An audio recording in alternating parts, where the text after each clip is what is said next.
All right, market's about to open up.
Order filled.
Order filled.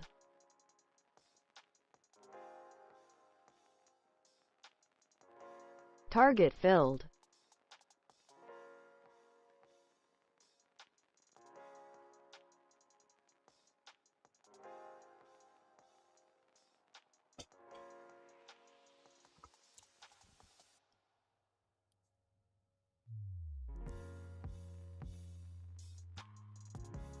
Not a bad trade there. Had a bit of lag though. I'm not sure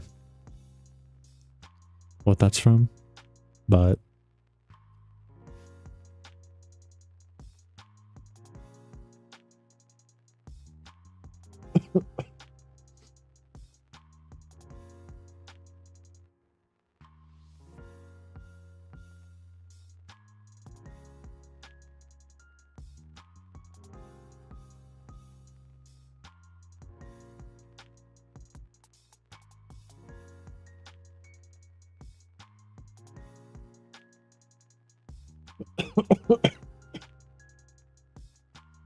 I mean, we'll take it.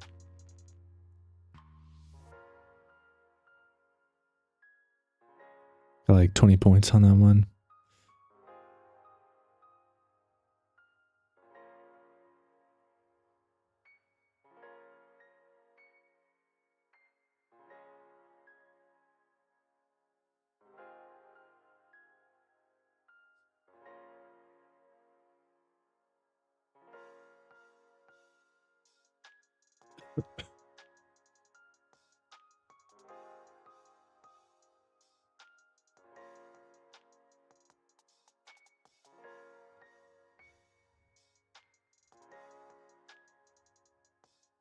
Was not quite able to maximize profits like I would have liked.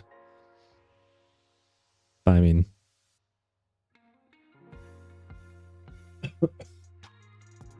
$60, we'll still take it.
Really low ATR.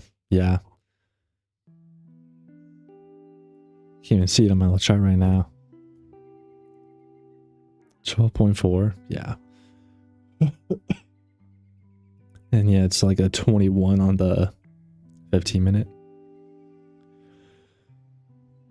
Still got like 20.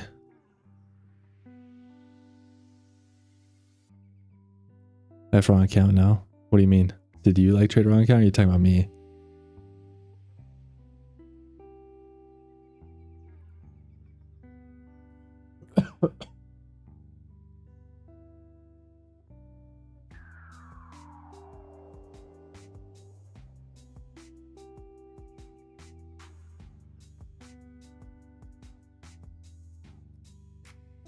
Oh, that's not your normal TechFlu account. That's funny.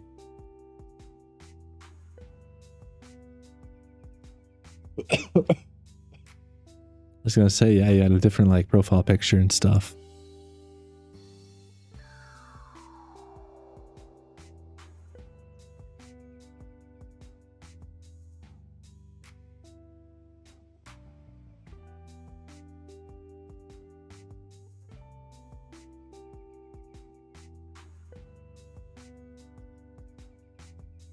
Yeah, really low ATR right now.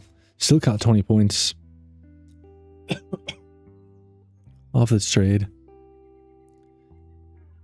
But obviously that's not as much as most trades. So we only got like $60 out of this.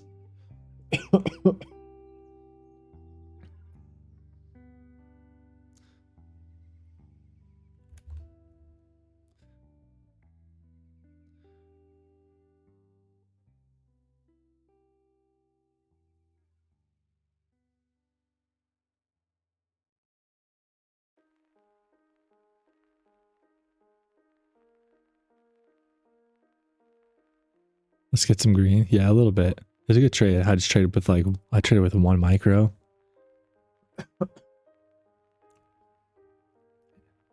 And only got like 20 points out of it, plus like scaled in. But I did see that. That's crazy. 7 points is awesome.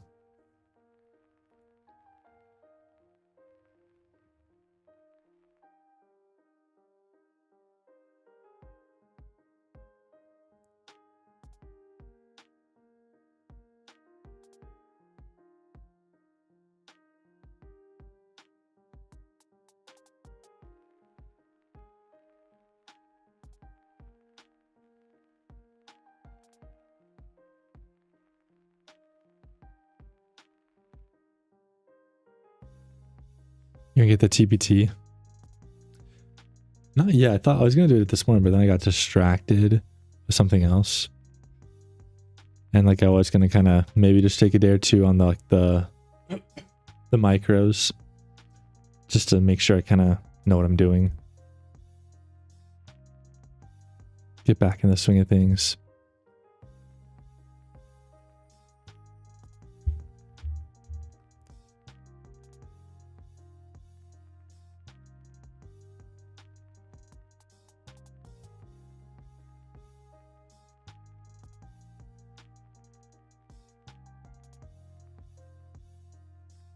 For first time I purposely set and forget. I was so tired I just went to bed. Nice. Sometimes those are the best. Like when you just like set it, let it do its thing, walk away, don't worry about it.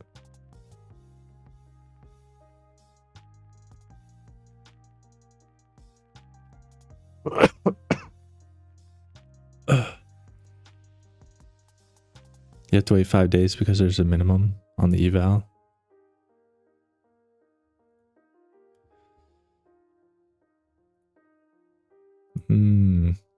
Gotcha.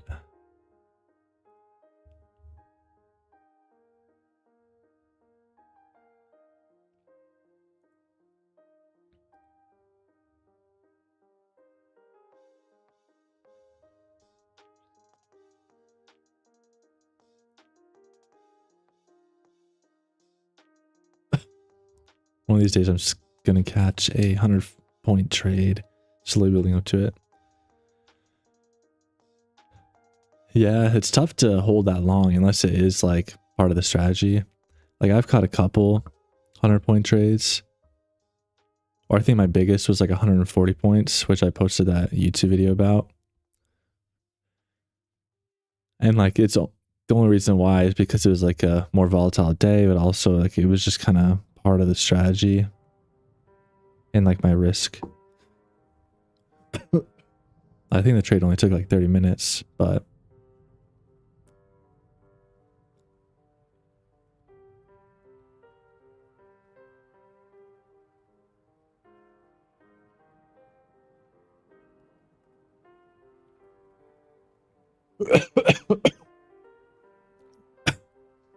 yeah, it's really bumping.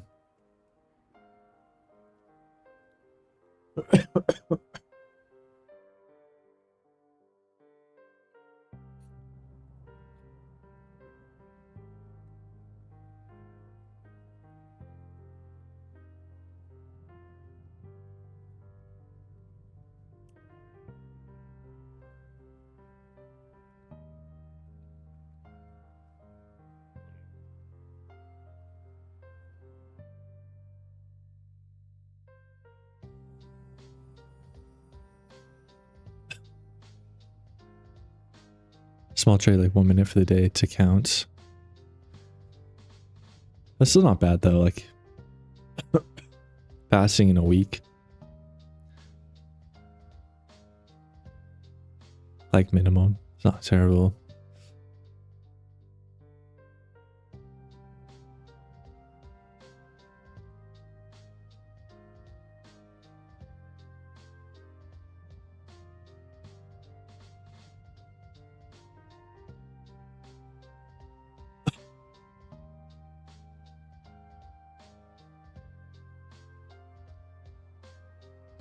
No, it's kind of rare that we get like actual continuation, which we're kind of getting today, or like so far.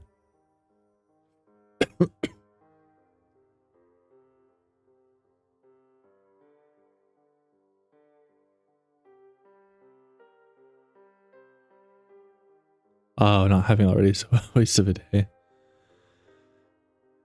Yeah, I guess so. I guess I'm trying not to be like too hasty to just jump into the next thing.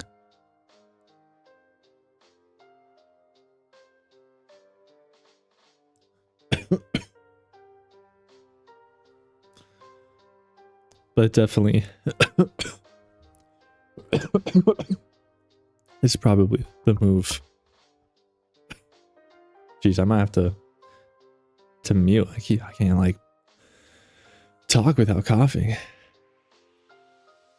Is it really haste though? I don't think it has to be haste, but I think it could be.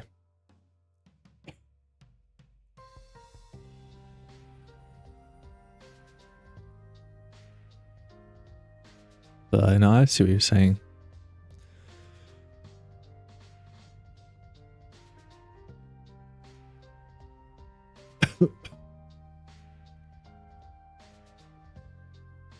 But yeah, I definitely might have to get started on that sooner than later.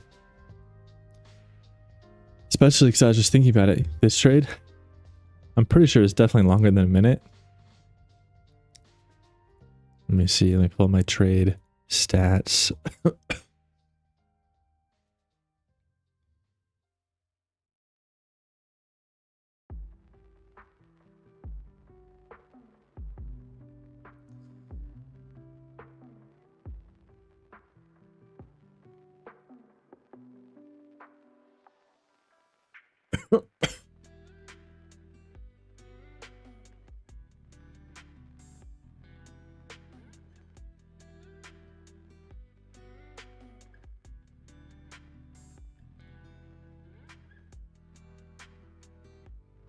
What would your initial be on the 25K? That's a good question. I mean, I probably would ask you what it should be, but if I only have 1500 to risk, I'd say maybe two micros. Maybe three if I want to be a little bit more aggressive.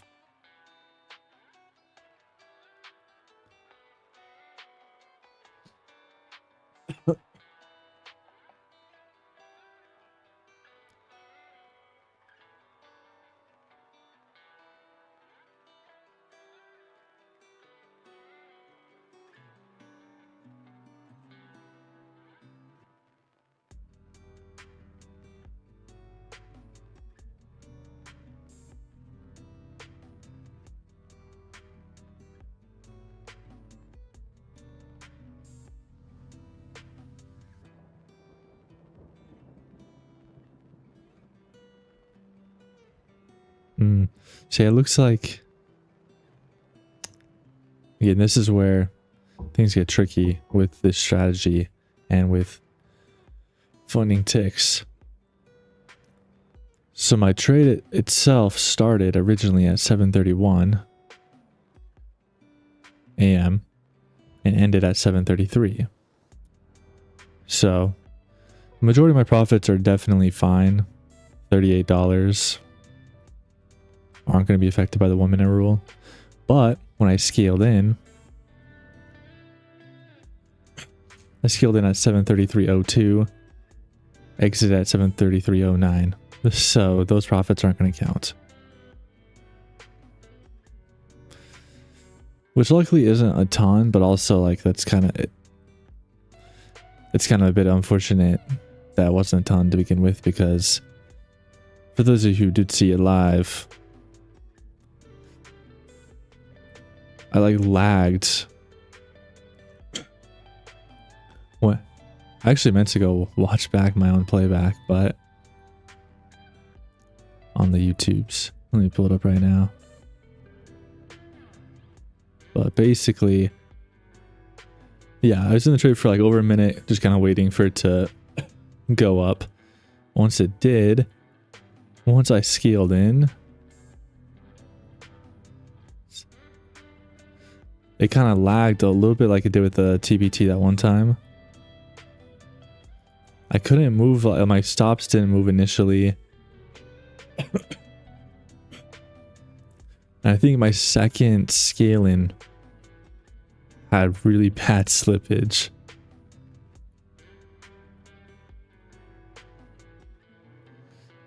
And then obviously hit my profit target like right immediately after. So again, it's kind of like good and bad. Like the slippage and execution means that I didn't make a ton of money off the scaling in, but also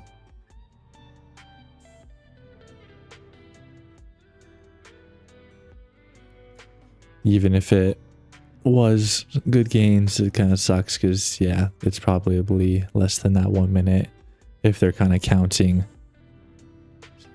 those as individual trades, which I'm guessing they probably would. And they consider it high frequency trading or whatever, which like is so, again, it's just weird. Just weird. Like I understand if you're taking 10 trades in less than like 30 seconds or 10 seconds, But if you take one trade and you just open and close it in like 7 seconds, 5 seconds, 10 seconds, even 30 seconds, is that really high frequency trading? Come on.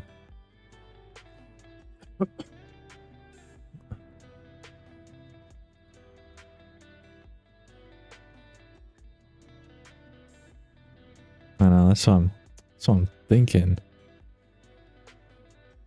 I think he was more hefty. I have no clue what the ratio was anymore.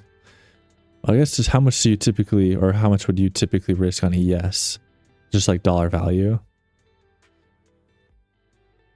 And then I can kind of convert it in my head.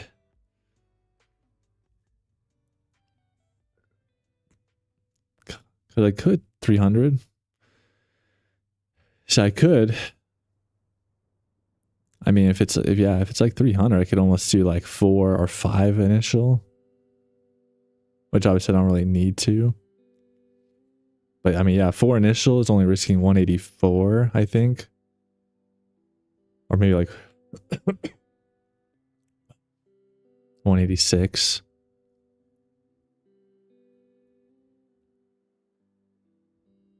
Yeah, 184. Because yeah, I'm risking like 46 initial per contract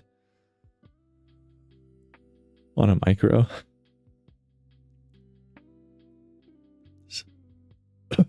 So I could still do like 4 initial or more, and it would be like kind of in that risk.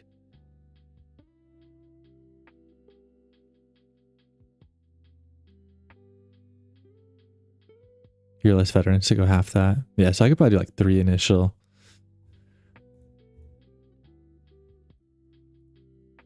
So I'd be risking like 138 per trade.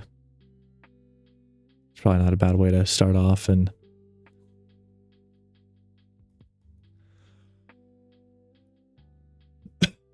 probably just limit myself to like 3 trades a day, whether that's like winning or losing.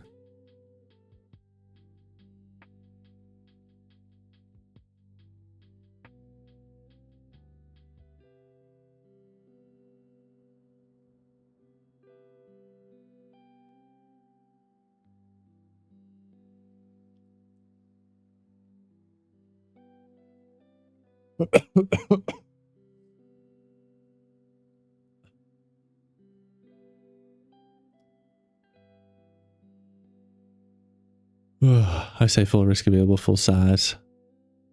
Profit cap for consistency is 750 as well. Okay. So yeah, I probably wouldn't want to do, I think with like a 4 initial, I think I can hit around 700 TP or like profit. But it's hard to kind of go above that. So 4 could work.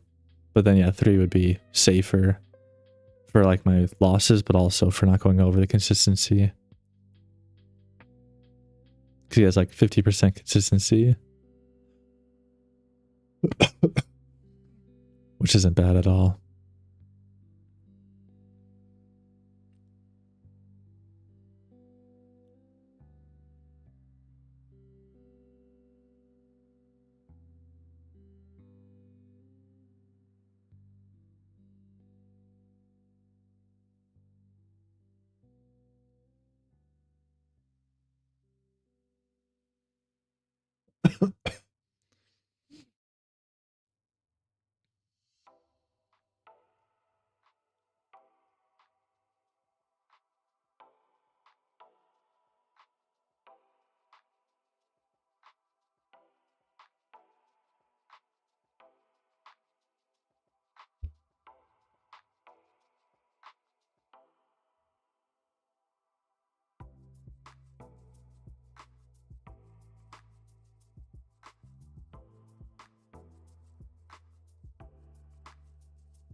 Go to and grind that. You'll probably be that size to start with the pro out with the intraday trail.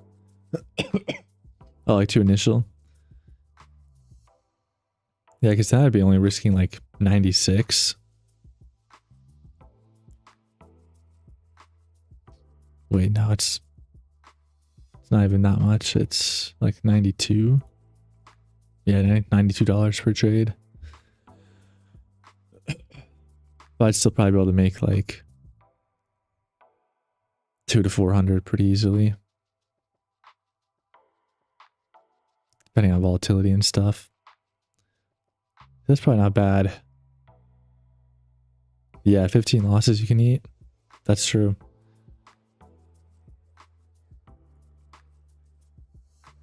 Which if I trade how I did on Monday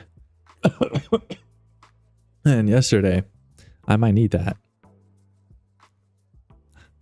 Kind of joking though.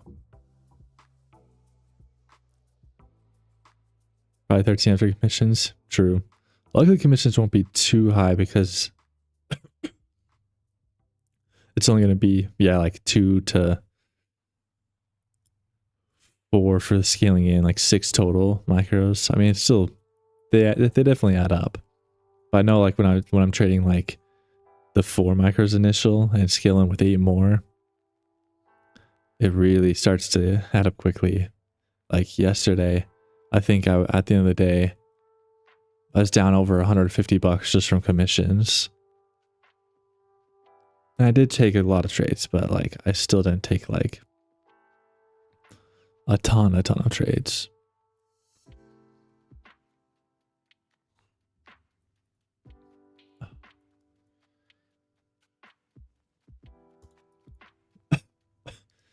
And obviously we had our fair share of mistakes on Monday, and then Tuesday, not counting the profit from that trade, really kind of sucks.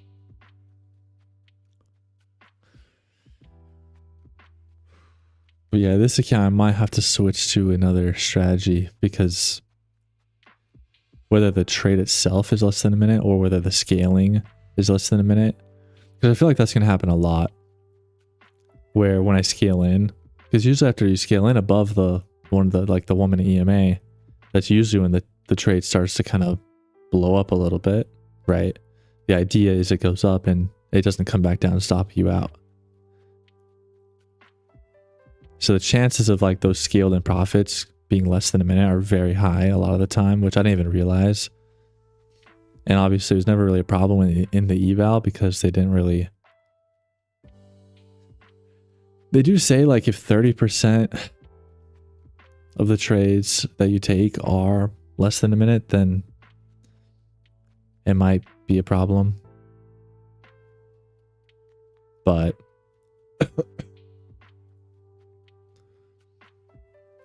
anyway, so it's never a problem for me.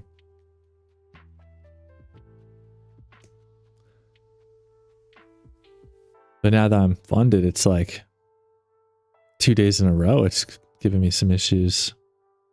And it might have on Monday too, if I actually caught like a winning trade. So yeah, I might have to stick to chop strat v algo, which I need to kind of practice or do anyway. It's just kind of,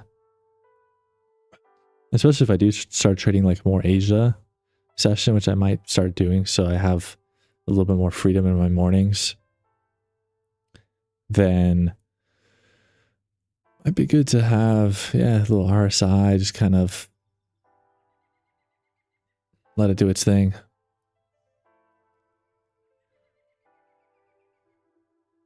Especially kind of with the V algo in mind would make it probably pretty effective.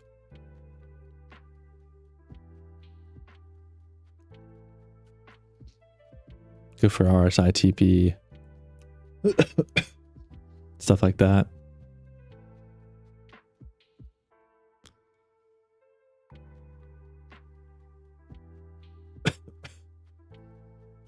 Is there news today? I actually didn't check, but it looks like there is. Yeah, factory orders, job openings in 30 seconds. Hopefully that'll spice up the market.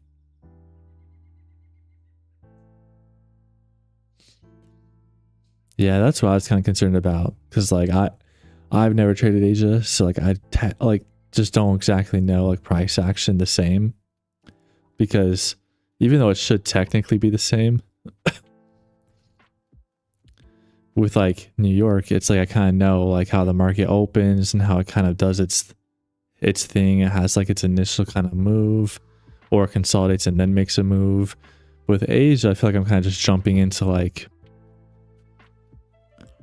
a game that's already started. All right, here's news. Not really doing much though.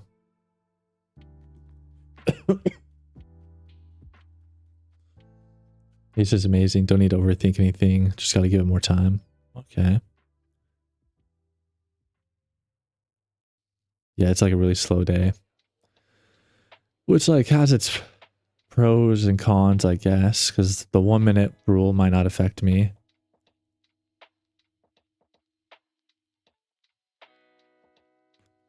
Yeah, I kind of am. But again, I might kind of have to just for like my daily life schedule. We'll see though. I might still be able to make like New York session work.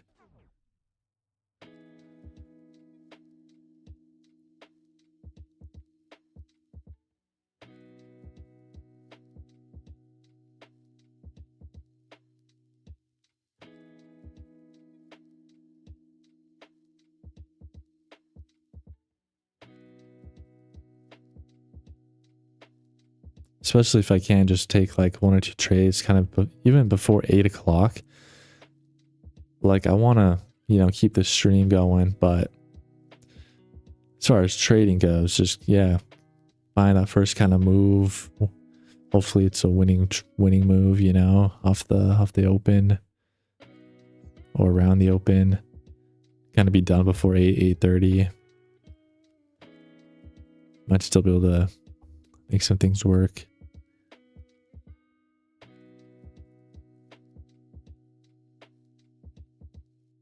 Asia, way less stress and anxiety, just like Asian girls. Nice, nice.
Look at this long off the VL go. Yeah, that's what I was kind of thinking with.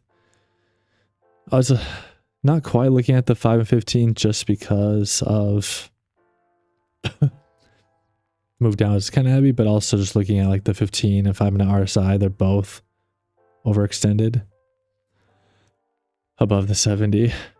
So I thought I might kind of go through them a little bit. But yeah, if we hit the 30 on the 1 minute, then the Viago might kick in and the EMAs might support it.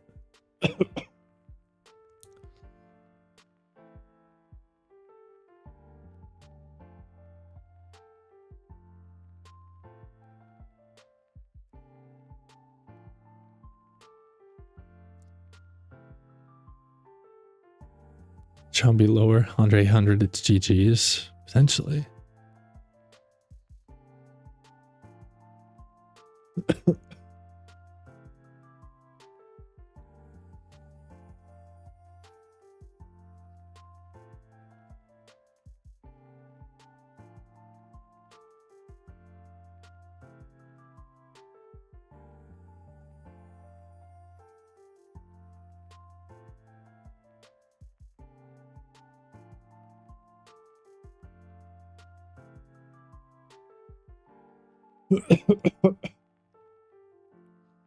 Actually, a little surprised we didn't hit 700 in London.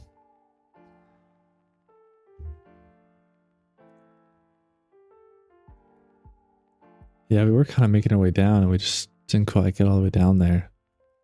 Now we're starting to go back up.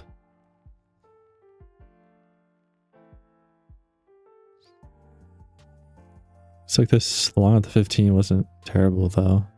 Let's see if it actually kind of plays out.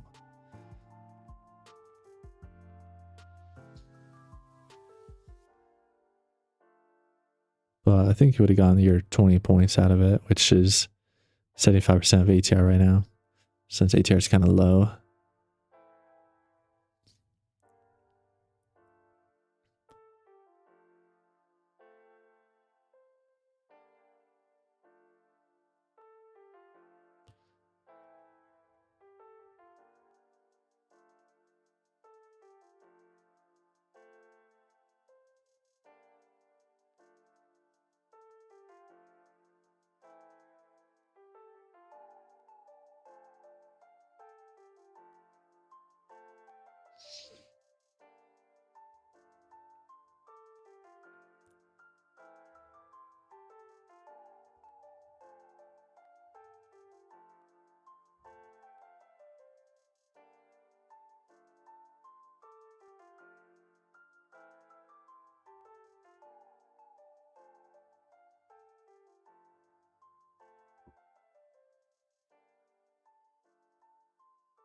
Oh, dang, yeah, I wasn't even looking at ES, but I mean, we took out the lows of the morning,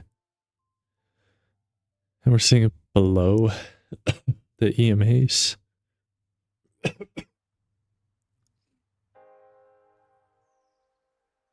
Definitely looks like a short, but NQ's like doing the opposite here.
Yeah, hopefully no chop yet.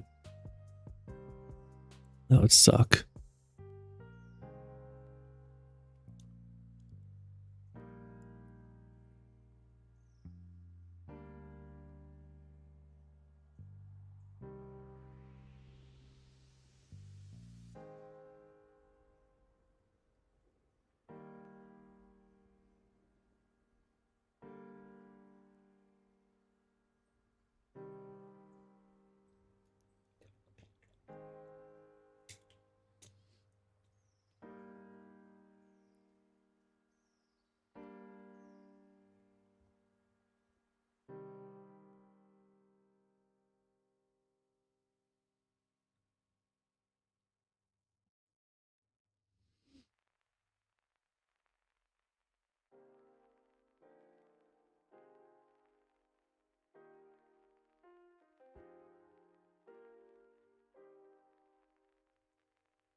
Yeah, the longs are looking kind of good.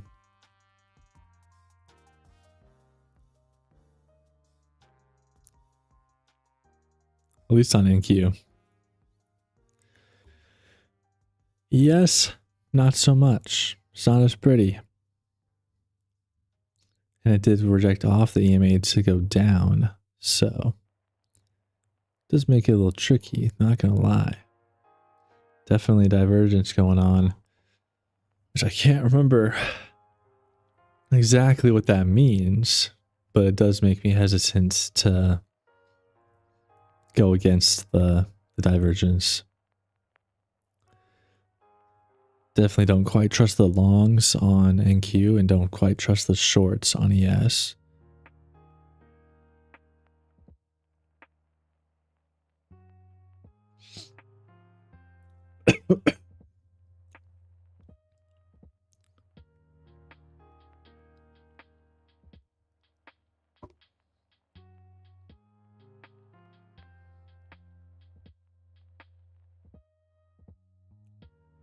Could definitely mean we see some chop just because of the indecisiveness.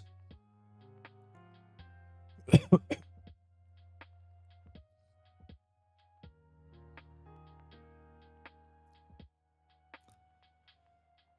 yeah, if ES momentum kind of picks up and it keeps pulling it at the lows, it might drag NQ to break the trend and then also go down. But yeah, if we take out like 813 down here, we could be dumping.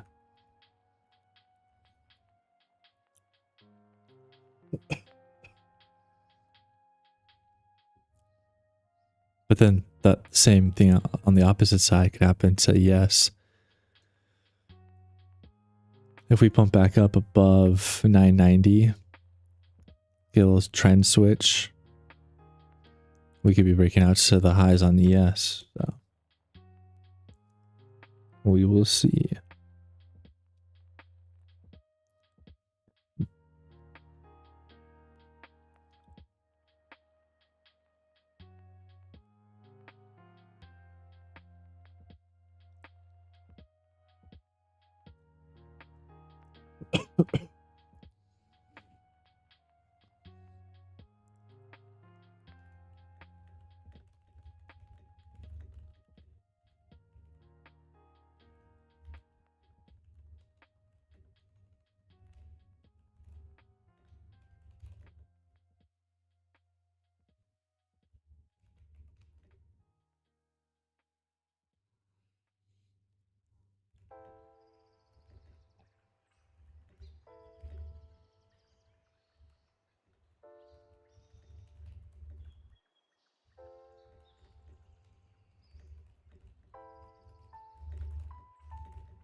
Yeah, looks like ES might be dragging it down right now.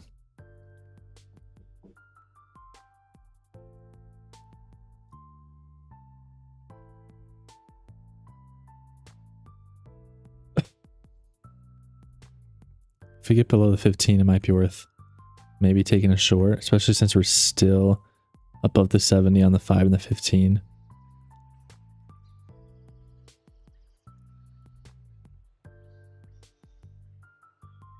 And maybe just hold it for like a while.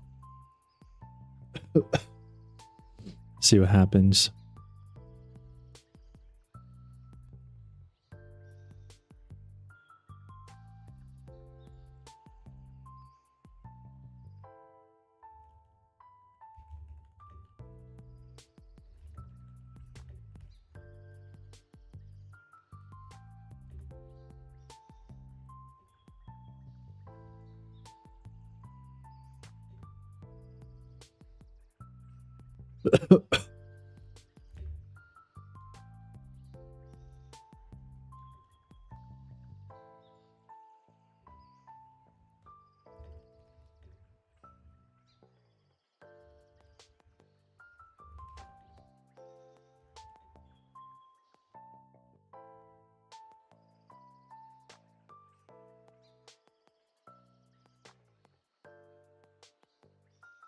about there.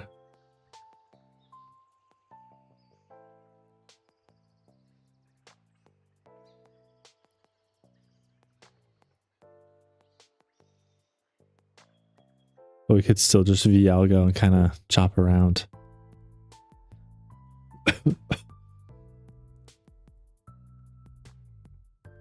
Yeah, that's what I was kind of thinking too. The 15 and the 5-minute peak on RSI. Probably drag and Q down.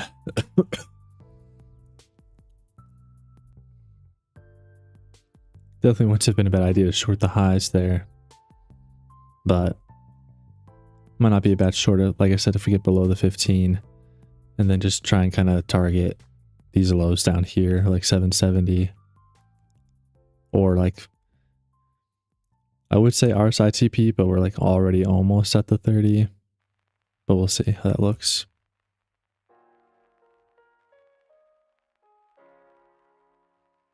Might be done for the day. Hey, if you're up, definitely can't argue with that.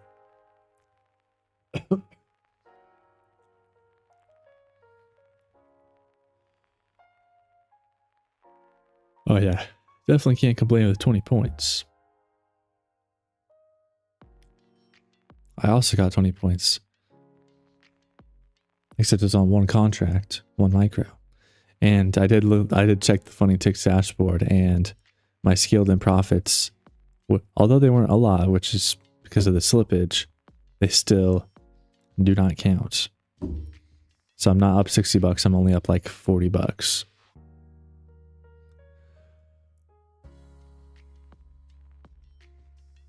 Yeah, seriously. Because the trade itself was like 3 minutes long, but after I scaled in, I mean, it just jumped up straight to my TP like it's supposed to. Like, that's how trading, that's the goal of trading, you know? But Fun Ticks in their new 1 minute minimum for trading kind of cheeks.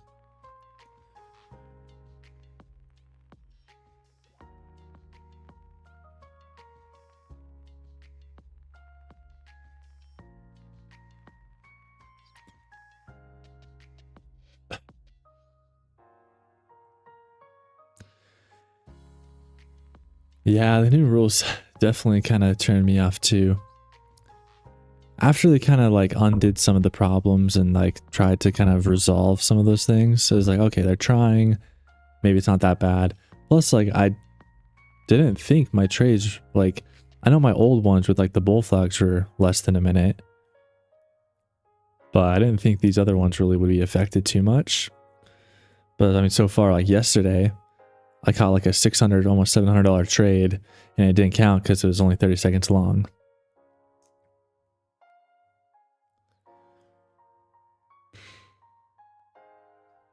Which makes a big difference. I mean, I would have an extra $600 of drawdown right now, but what can you do?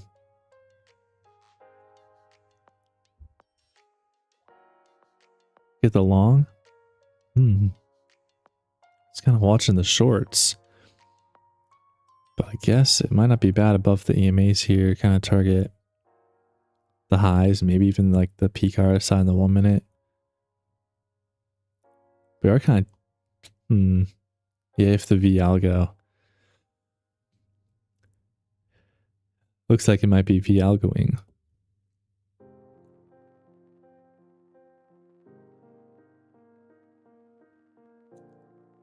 It was tempting, but I'm still kind of,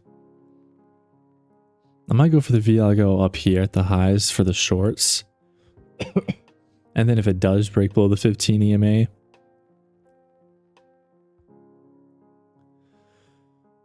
I have a better entry for it. So maybe if we get back to like the 60 on the RSI, maybe I'll sell. Or if we get below the 15. It's kind of what I'm looking at right now. Yeah, it looks like the VIO is not quite working, but it's still good for sure. When the prop tries to tell me how to govern my trade, I'm not about that. That's why I said break Apex too. Yeah, that's valid. That's why I kind of left Apex too. Even though like I did still get payouts with them, and I probably still could have.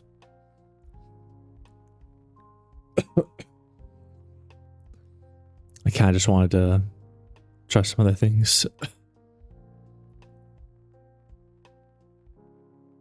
Oh, that's true. Yeah, the high, the momentum I pick up because it would be a failed dump.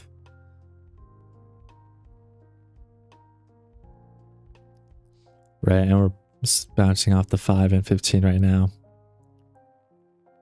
Going back up.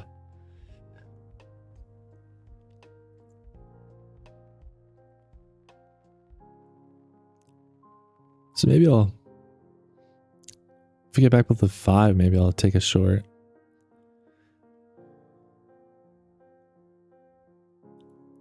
Kind of like a mini Vialgo here. And then I would just say like target down here, but I might just hold this for a while if we can like get below 15. Possibly like dump. Jennifer, thank you for the follow.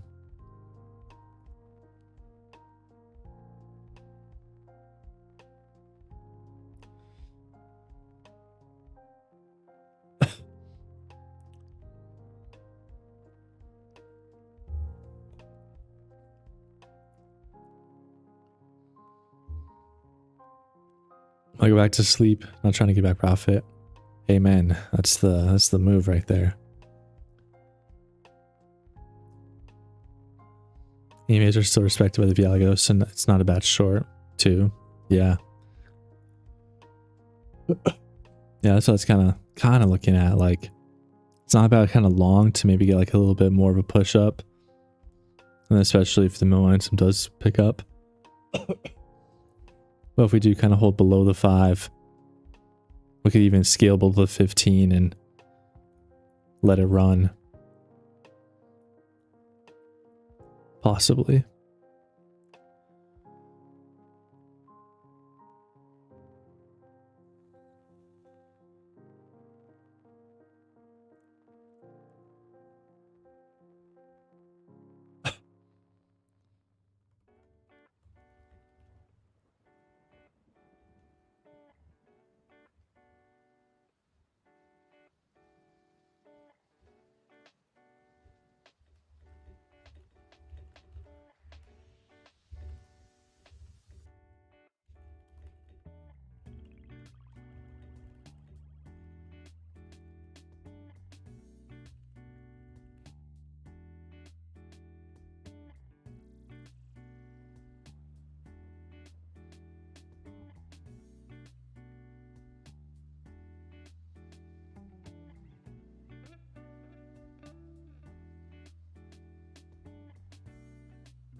Order filled. We'll try that. I said, might want to target just as much as I can on this. I don't really know. Just in with the 1 micro. I might scale in if we get below the 15 and it looks good. But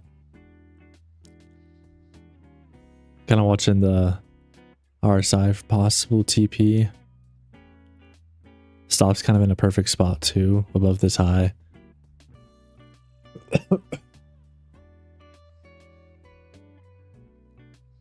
Maybe I'll just target like these lows for now.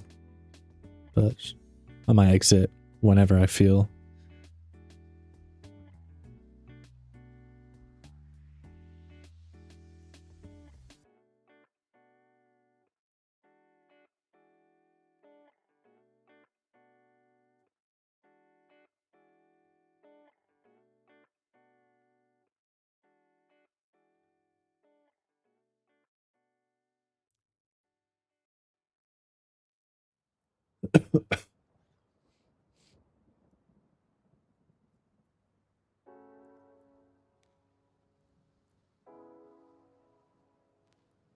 If I do get stopped out, it's probably a good sign for the long momentum as well.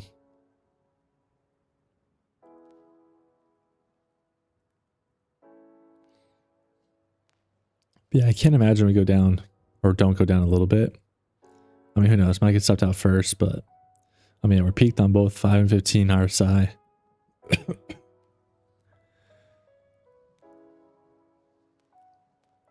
And we were doing a pretty good job kind of staying below that 5 EMA, but now we might be switching up. Stop filled. Going along, yeah.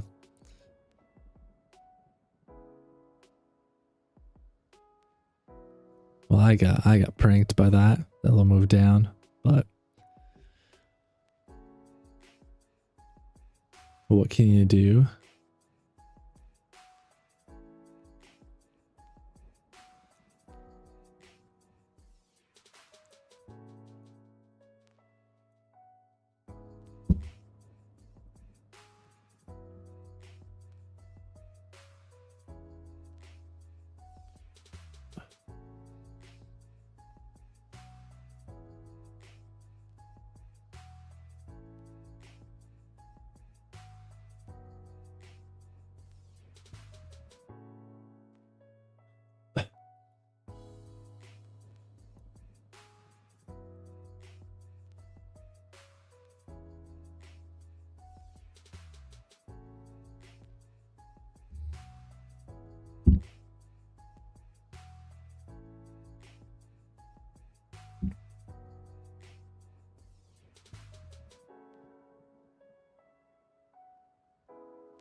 Yeah, I kind of wanted to take that bull flag actually, but I knew it was probably gonna be less than a minute long. Unless I just hold it for longer than a minute and then see what happens. But I mean, yeah, like if I got in there, that would have been like a 10-second trade. Unless I like went for a crazy high TP.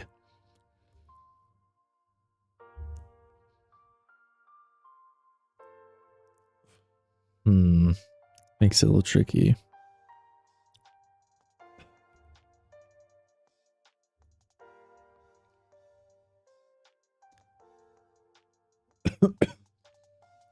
Looks like once we filled the shorts and ES broke the trend to the upside, we might have some long momentum here.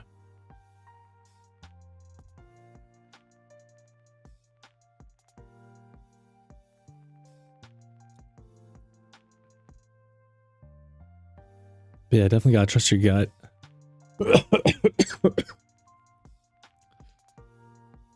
That's pretty optimistic.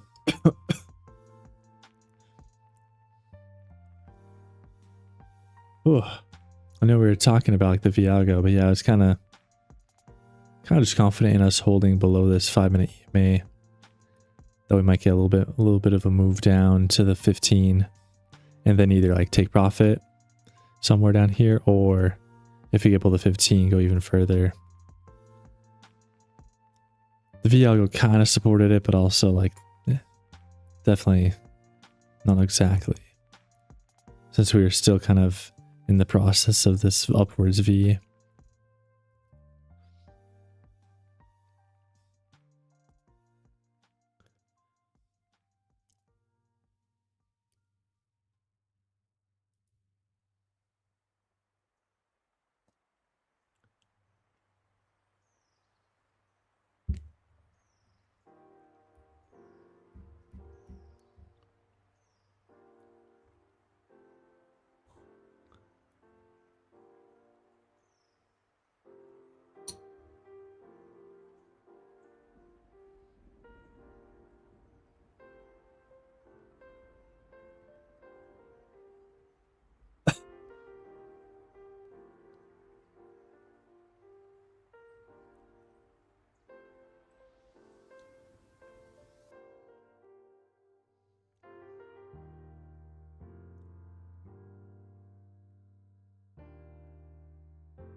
was hoping you were getting a TPT. I got one too. That's gonna hold your hand into the sunset. Oh no, that's cute right there. I'll probably get one tomorrow for sure. Especially after realizing and seeing that even like my scaled profits, like more often than not, are probably not going to get counted for profit. So like there's not much I can really do with this account except, like you said, take like the RSI trades or something to, you know, see what happens.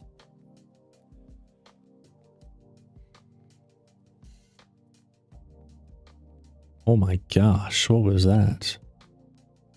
Well, I was maybe thinking of longs, but I don't know if I like the longs anymore, chat. I don't know about that.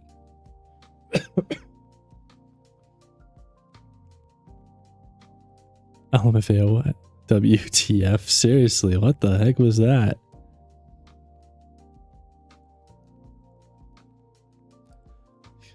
Dang, guess I should have shorted the 68 on the RSI up here.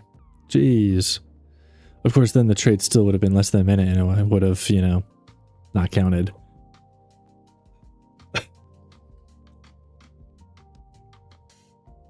I literally just checked and there's like no news. Mine is delayed though. I'll see if anything pops up. I mean, something's definitely gonna pop up. It's gotta be like a tweet or something from Trump. Let me check X.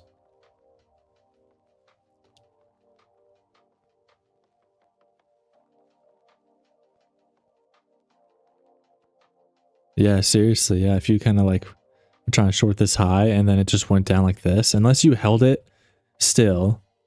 Actually, I guess now the minute is probably about over since we're 2 candles later. But I mean, yeah, you get in here and it does this. You can't take profit until like the minute's over. And if you did that, you'd already be back up 30 points away from your where your profit could have been.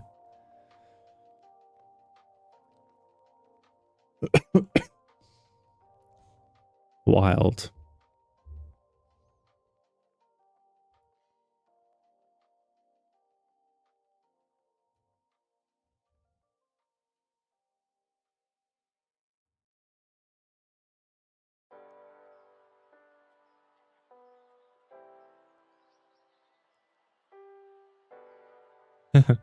Trump tweets draft night Friday.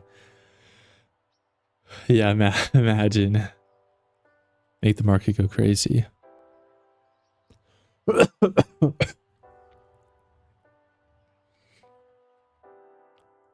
I'm not seeing a tweet from him.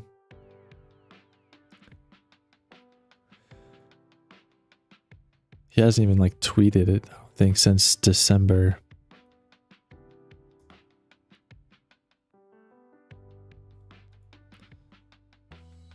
Maybe it's like Nvidia or something.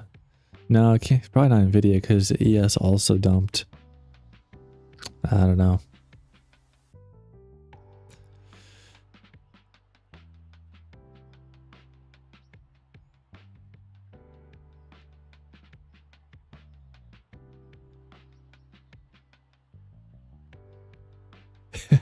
Yeah, that would be the tweet right there. That'd be funny.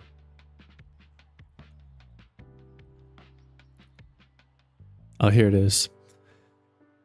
China tells tech companies to halt Nvidia H200 chip orders. There you go. So it was something with Nvidia. And ES probably just reacted after NQ started to drop.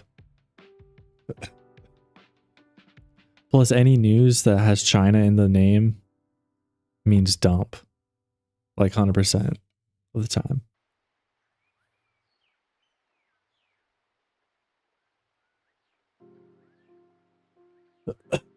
I just need like... I need to pull up some like live news just like in the background. And every time I hear the word China, I just need to click sell.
News for ES and NQ more than I did NVIDIA. Yeah, that's kind of crazy.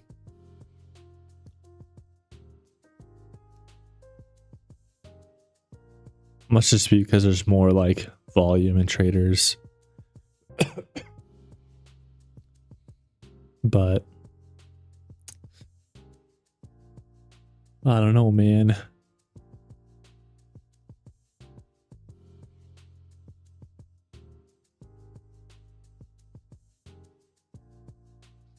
Yeah, definitely like weird news to drop there.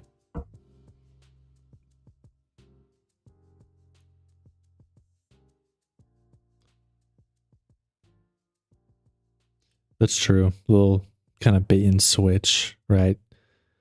Convince the sellers like, oh, we're going down now, and then we start pumping.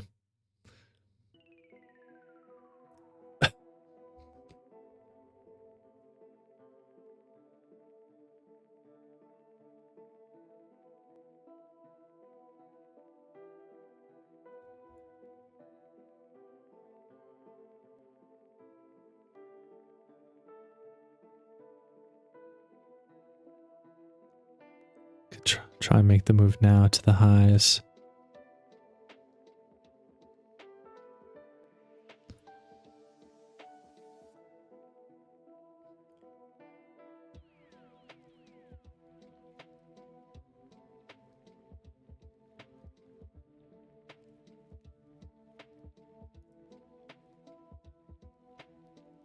That's facts though. Indecision is great for manipulation.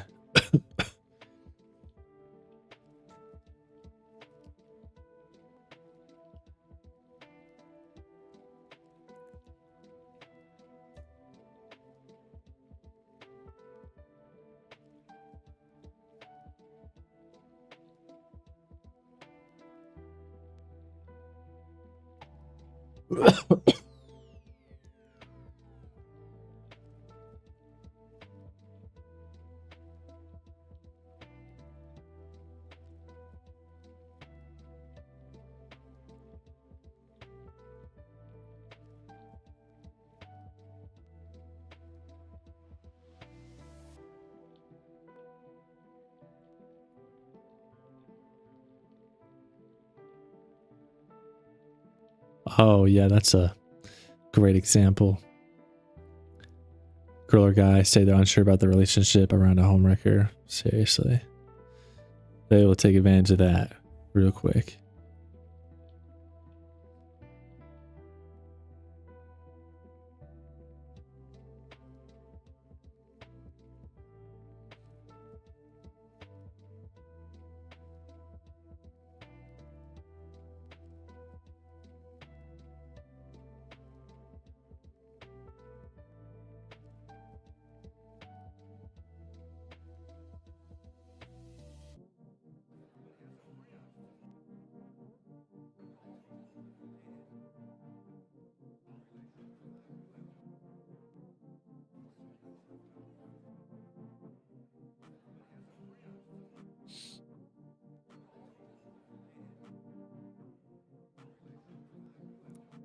Long this? Order filled. Yeah, I might not mind that. Just target like 25,000, maybe 26,000 actually.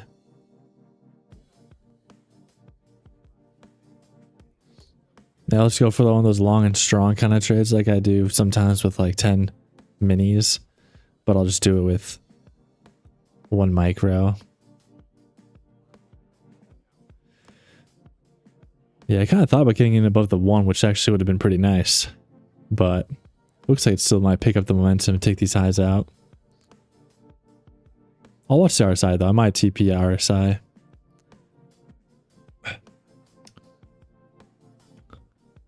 But also got to make sure it's longer than a minute.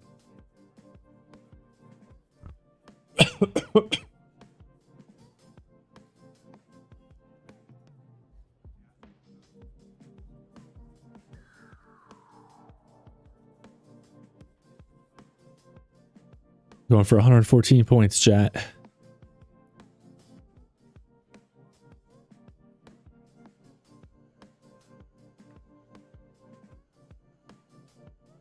Via DCA, the uppies when it downies. Heck, that could definitely be the move. I mean, yeah, like I've got a stop loss, which is kind of smart, but also like I could DCA like in here somewhere.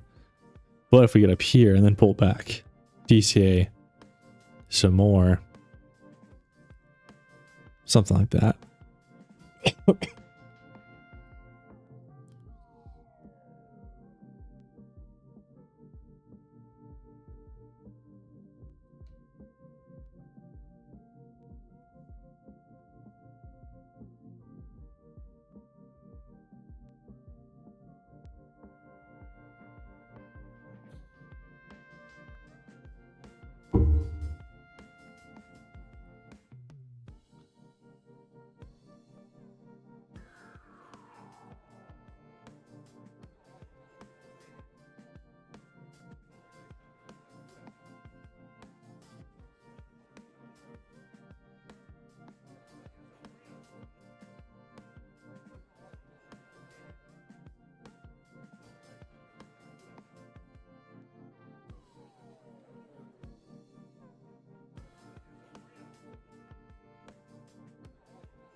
Estimates Brandon really ghosted.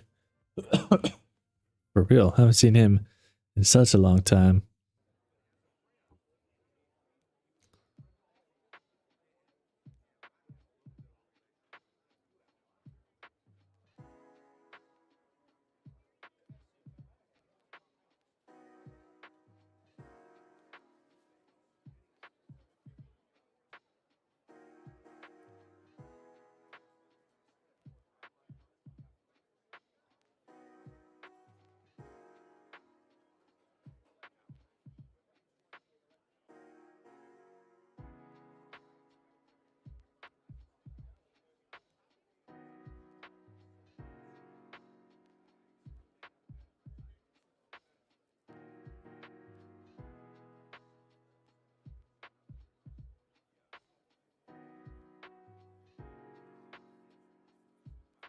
DCA EMAs.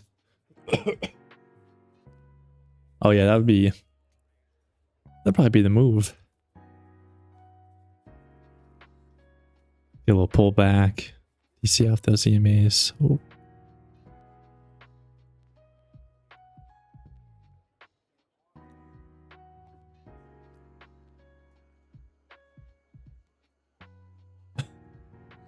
Are we being reckless? Maybe a little bit. Low key, just because I don't necessarily care about this account because of the 1 minute rule. But I know I still could like trade and just make sure my trades are longer than a minute and get a payout. But like I said, I just lost a lot of motivation since I can't trade how I want.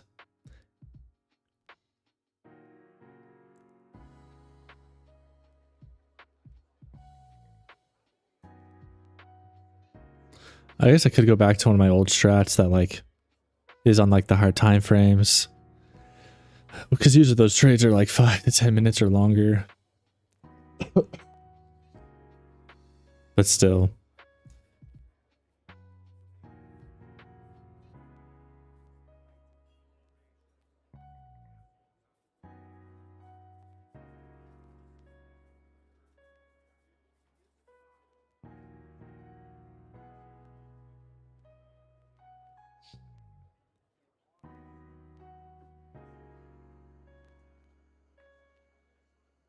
Yeah, freestyle as professional as possible. Exactly. Like honestly, yeah, I might kind of just freeball some trades and try and like get some crazy wins. But still like with some professional, you know, some professionalism in there. I mean, yeah, if I can get back out a drawdown, get a payout, great. But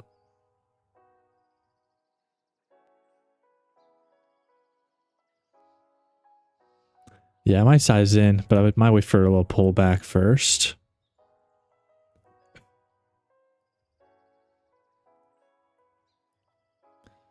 Maybe, yeah, I had a good time. Yeah, I might wait. Even like off the one, like if we kind of hold the one, I might just DCA a little bit.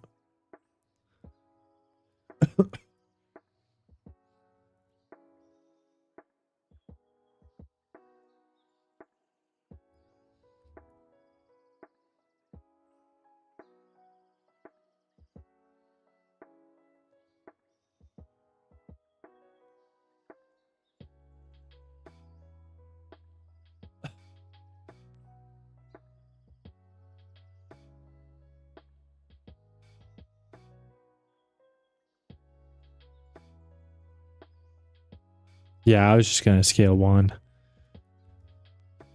Kind of one at a time, keep it simple.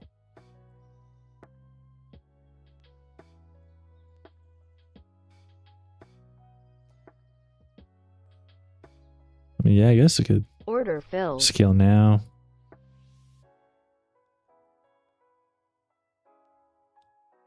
It's not the best pullback, but I mean, it's a pullback. Yeah, long-term invest this, seriously. This is like Bitcoin for me right now.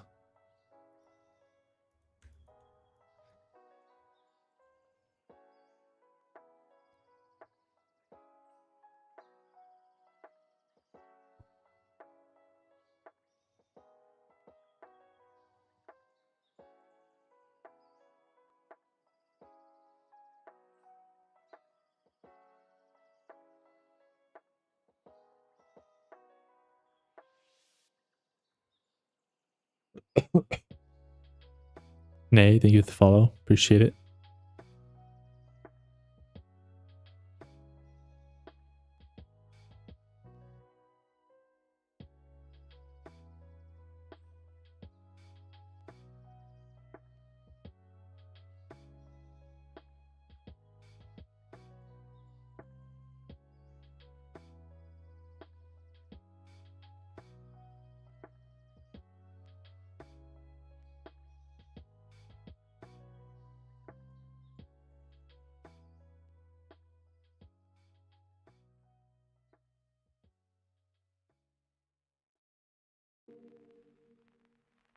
Yeah, that's what I was kind of thinking too. I don't think we're going to really chop, so I'll probably just slow grind up. Like, kind of like some of those trades that we took before. It's like just up and to the right. Like, it's going to take like an hour, but like, we just hold this, you know? The stop might be a little tight. Like, I almost want to leave it a little lower, but then definitely does increase my risk if it does just kind of come back down. But we should be fine.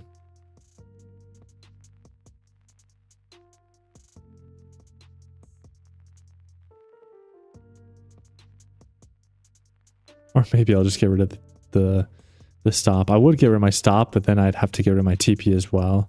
That's just like how it works on like NinjaTrader when I click this X.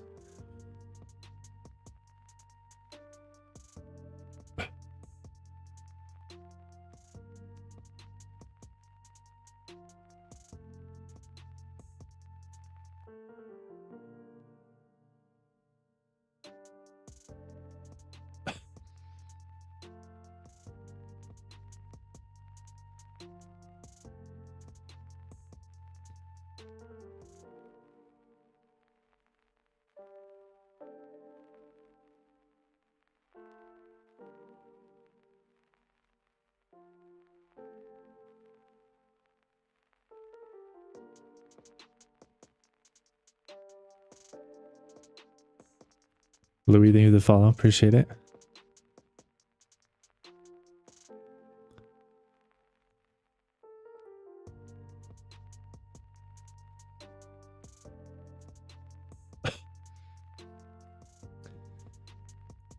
Slowing down here a little bit, but in theory we break out this bull flag and keep going, even if it takes a little bit of time.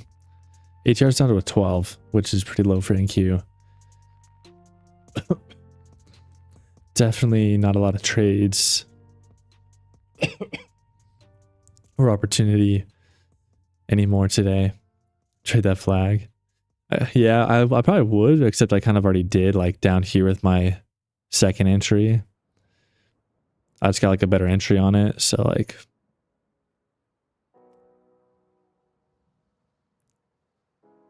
I guess I could take like a little trade within a trade and just like target the highs at like 911.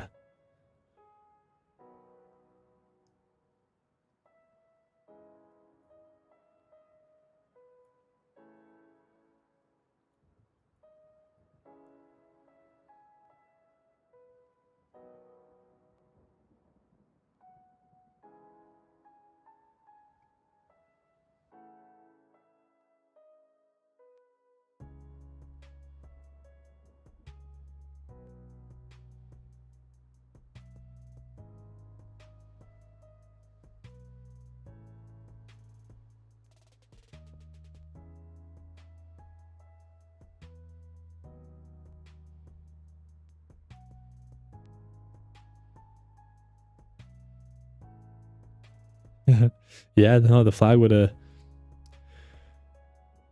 been kind of good. Oh, that's kind of a nice little volatility spike there as well. But yeah, like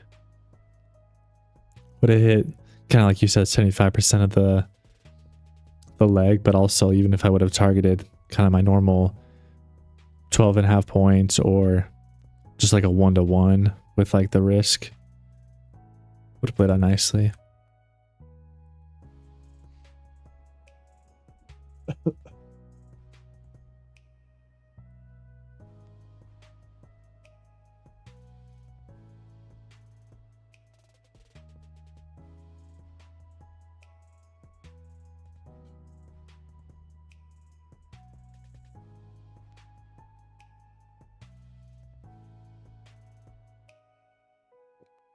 This trade's definitely been longer than a minute. But we're not ready for TP yet, so.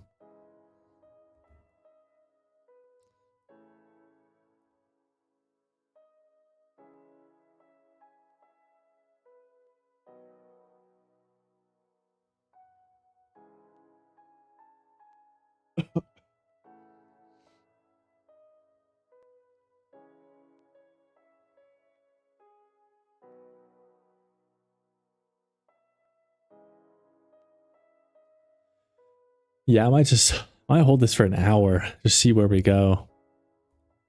Because in theory, we do just kind of keep going up and to the right. TP next year. Yeah. Last month, that was a good joke. This month, I mean, who knows what's going to happen in the next year? We got a full 12 months to hold this.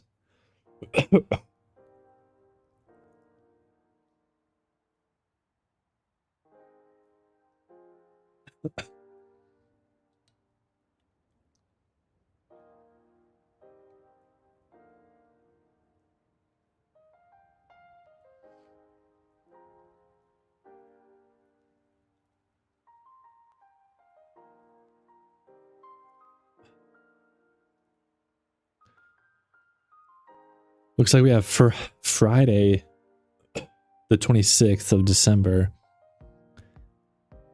The high back then was at 935, which we're coming up on. So let's see what happens there. But if we get past that, we legit could be going up to 26,000 or even higher.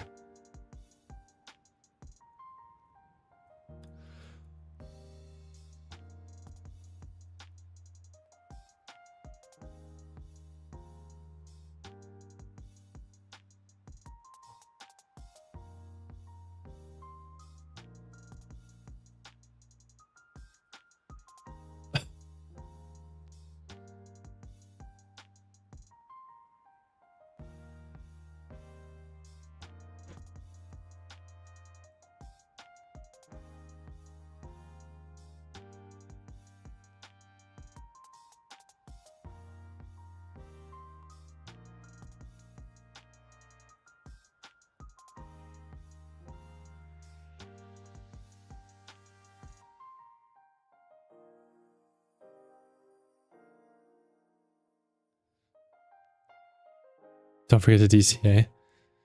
True, true. Technically, this is the safest, most reliable style of trading. Yeah, that's kind of facts. Just kind of keep like either a semi like decent stop, and then like if you lose, it's not that big of a deal, and then if you win, you get like a crazy, like a nice win. It just doesn't really work on like prop accounts with consistency rules, and it takes a long time. That's true. But I guess even, yeah, if you don't even need like a stop technically, you could just like risk your full account, kind of.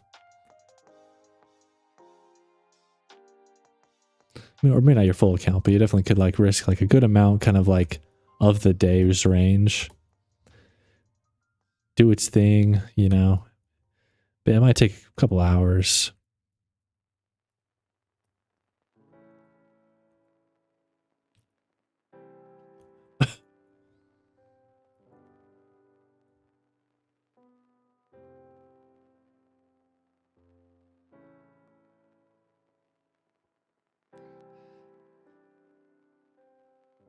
Might DCA again soon.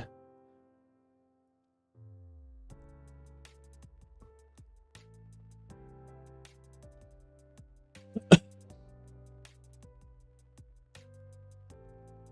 only problem is it does move my break even up. And then like my stop loss moves up, which is fine. But it is kind of nice just letting it like go far away from my entry. Makes me feel like I have a lot of like freedom. Yeah, need 1K in 50 seconds, literally. I think we might go lower again. You never know.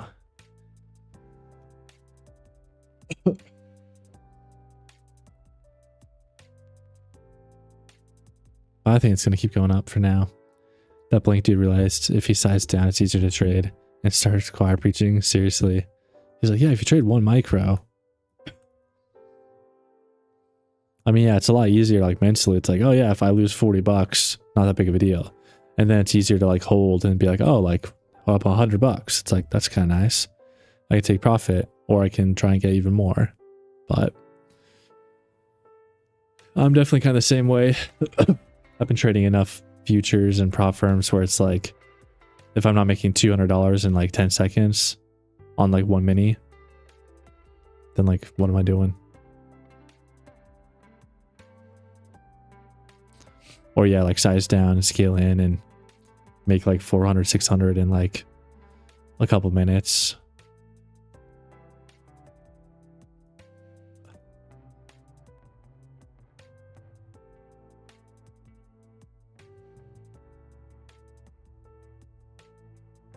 Order filled. All right, another scale. It might be last scale for now. See if this kind of little flag plays out, but also just like holding up the CMA, slow grind up.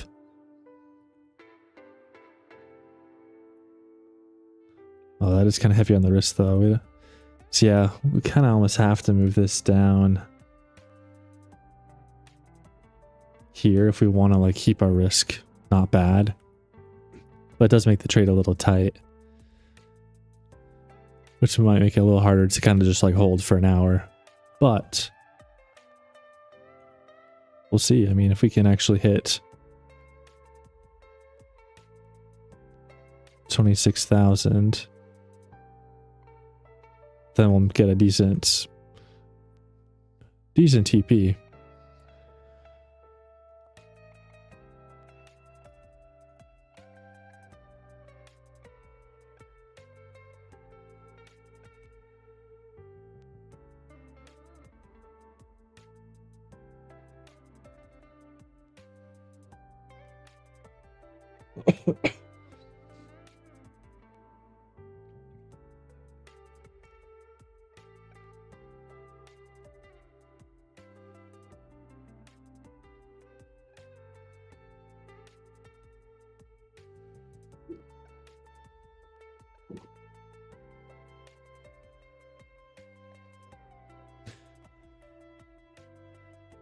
I might DC in more, but I might wait a little bit. till we get higher up. Yeah, it would be nice to get some 5 EMA support. Fortunately, like, I just don't know how much I want to risk. I guess I could, like, just kind of risk below the EMA, even if it is, like, a heavier risk. Not the end of the world. Because, yeah, I could break the 1, head back to the 5, which would put me in some drawdown.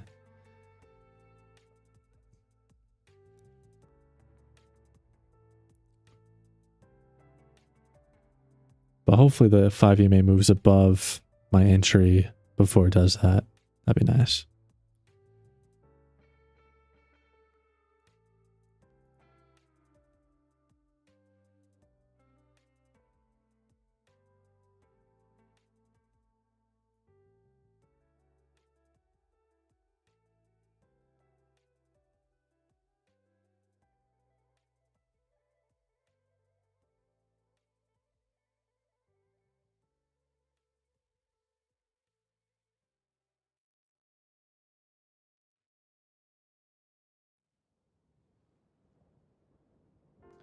Thank you for the follow. Appreciate it. I mean, TPE, good spot, get back in. True, true. The profit you can scale 1 initial and bake compound. Yeah, I was kind of tempted, like just I mean, $100 is, that's more than I would have made on some other trades, even with like some good scaling and momentum. It's definitely not bad. But since I am in like 3 contracts now, it's like I do want to see like a little bit more profit. Technically. But I could always, yeah, kind of TP and then get back in off the 5 or something. Looks like it might pull back a little now.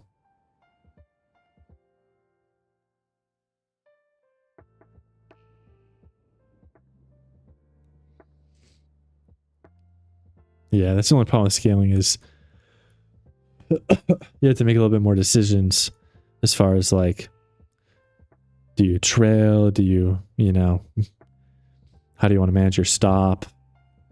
Do you get in, get out, get back in, that kind of thing?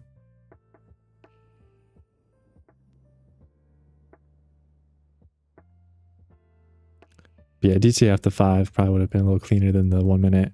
But it looks like it might actually hold up for now. Which would be fantastic. Because I just want to let this thing go. We're not even at 70 RSI yet. On the 1 minute anyways. Oh, on ES. Scale. I would, but I just scaled like right here at 920 a couple minutes ago. Kind of going with the bounce off the 1 as well as the both leg.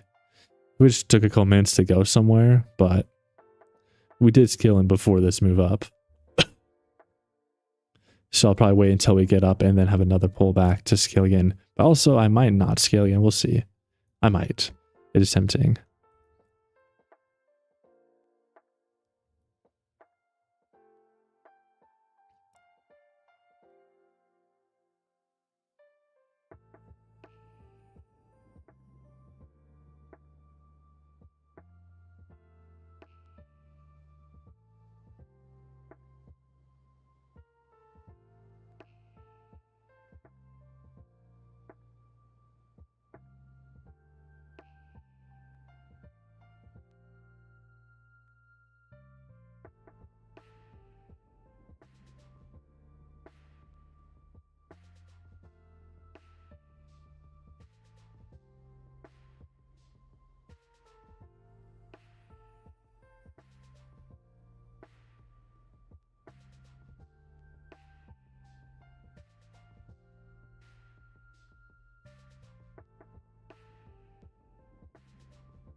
Holding the 5 minute, that can be your stop. Yeah, that's what I was kind of thinking, putting it kind of below like the little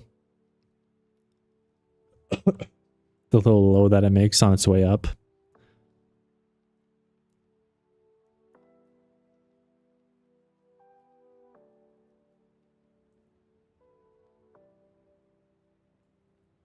Getting all antsy, LMFAO.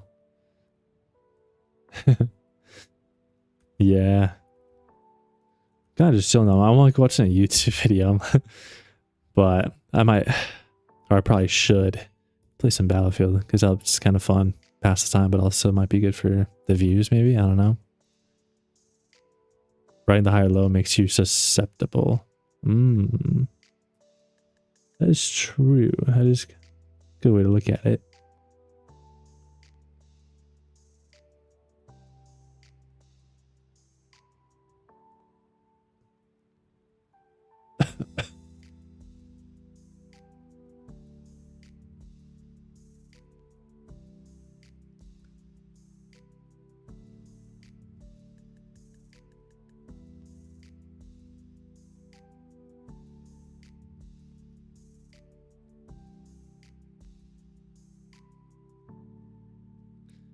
Yeah, it's kind of just a placeholder mostly.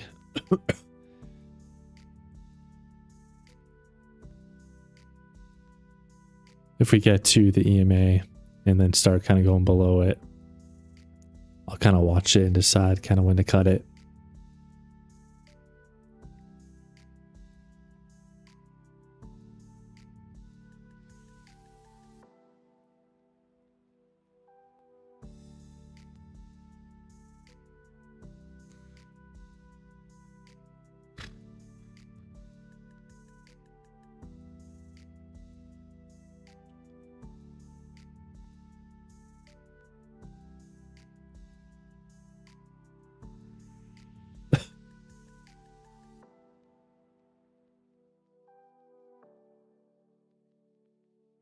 Don't cut the trade out if you hear.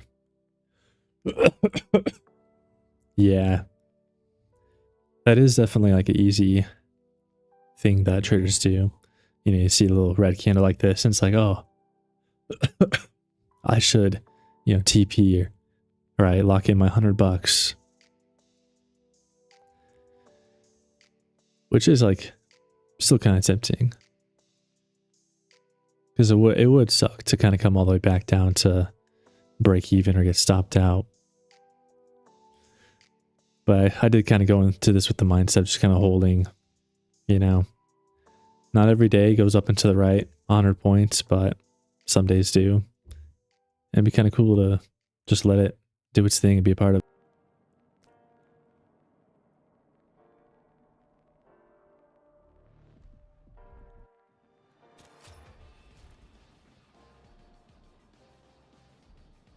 Exactly. If it's going to come down and do that, it's just kind of a trash continuation, trash move anyways, which we don't really want to be a part of.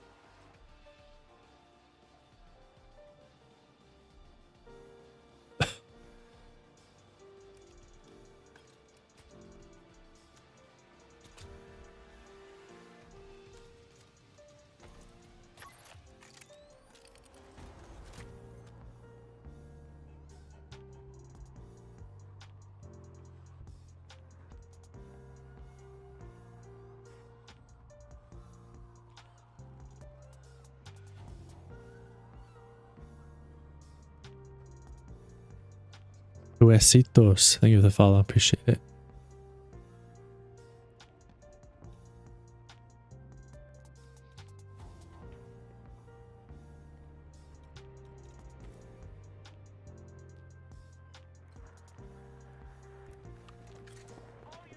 We are pulling back a little.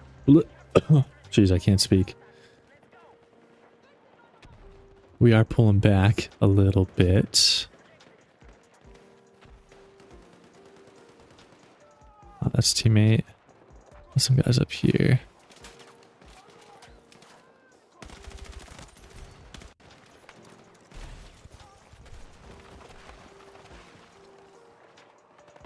That was a close one.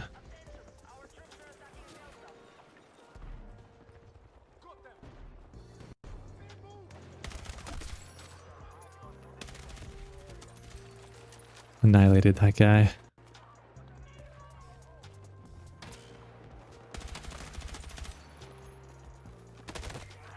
Ah, he was ready. He was waiting for me.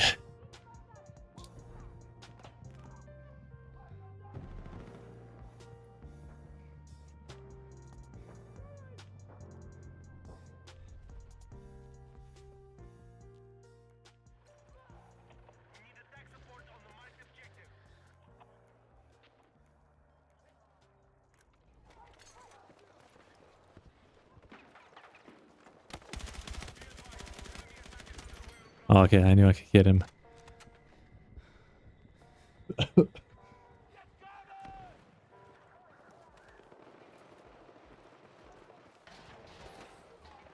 User, thank you for the follow and sharing the live. Appreciate it.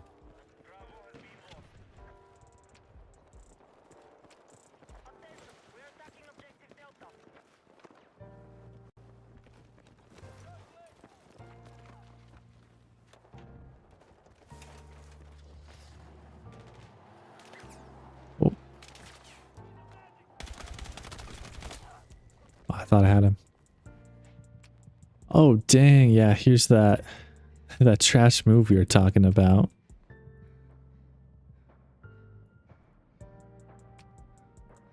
We should support the 5 though. We hopefully are chilling. This may even be like a good entry for like the Momo typically. But yeah, if we dip through that, might get stopped out. I know I'm kind of tempted, but then that would keep my risk even tighter.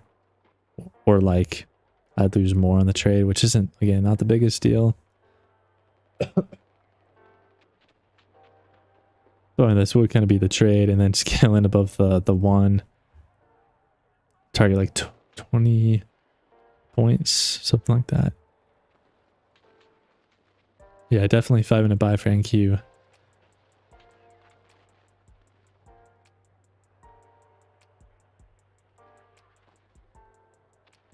Order filled. Yeah, we might go in another and yeah, kind of just keep our stop. That wasn't the best entry, unfortunately. I should have kind of entered around 9/11.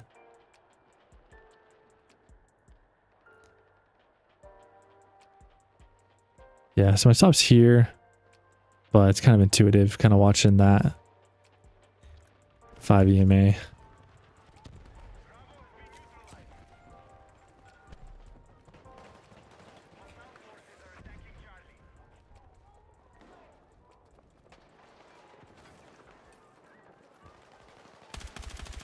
Anyway, I saw a guy over here.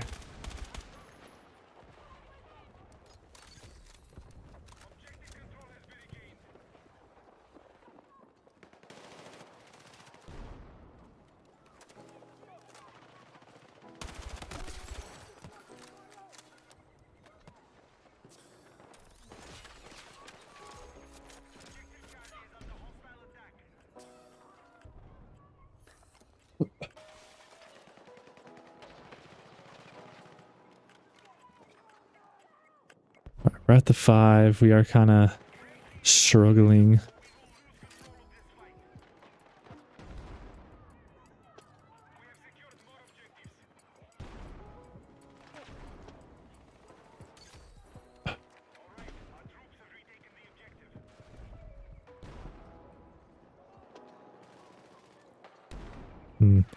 Entered at 9/11.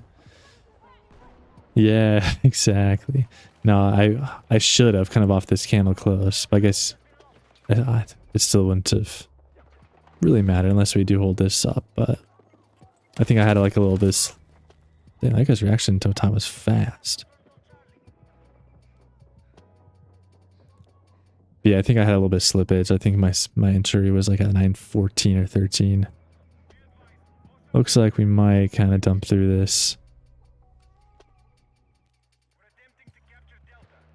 Maybe not. We did close below it.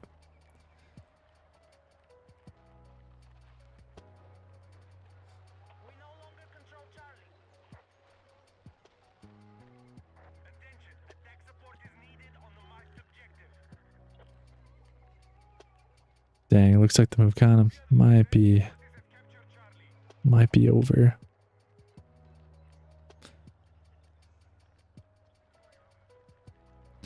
Yeah. It's probably where I'd exit. I might leave this stop here just to give it a chance.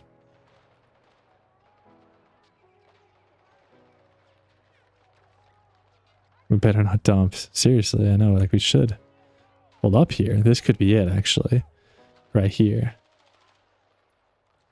It's not a bad close on that 1 minute candle. Not a bad close. We definitely could make the move up, but it's also kind of unlikely.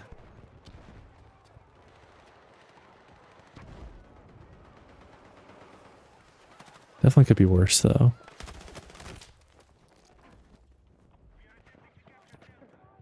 I'm gonna do some magic. Shop Hold up. filled.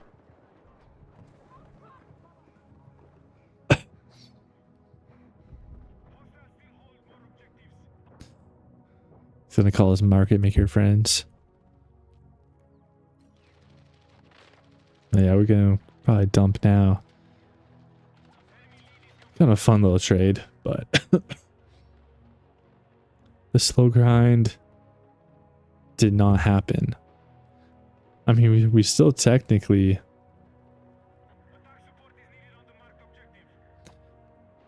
You know, we're up. Just kidding now. We're down because we scaled in, but... Even if I didn't scale in, I'd be almost at break even, which... You hate to see after being up like that much.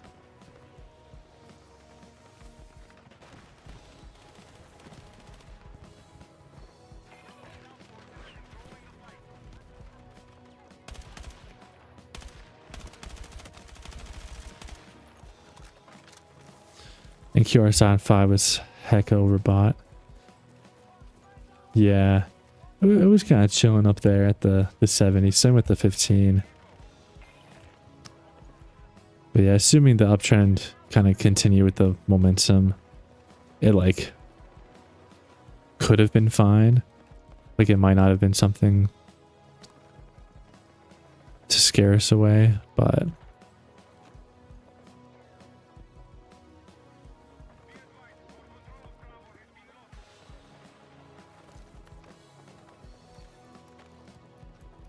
oh, I can't quite go under this.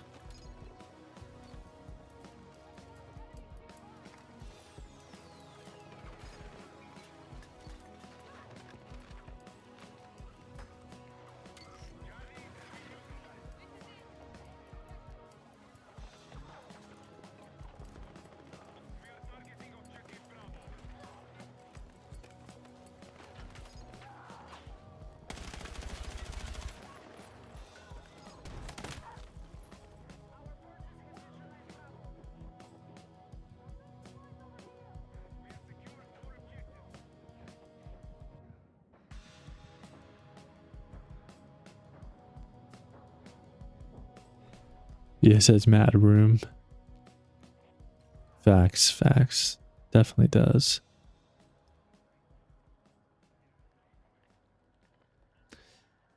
Yeah.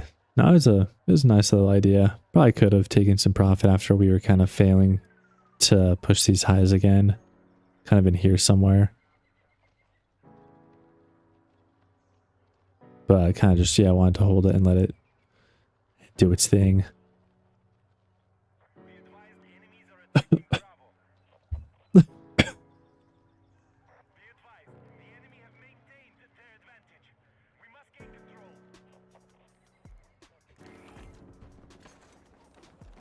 Nah, I mean, definitely not your fault. There's always reasons to like in hindsight to sell. It's like, oh, we were at the top of this trend, or we were overbought, oversold, ran out of momentum, hit a fair value gap, whatever it might be, you know. There's always something.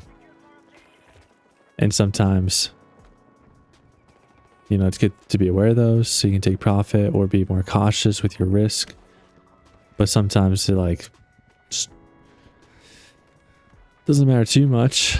I mean, because sometimes you hold anyways, you hold through it, and you still hit TP.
We're actually oversold on a 1 minute now.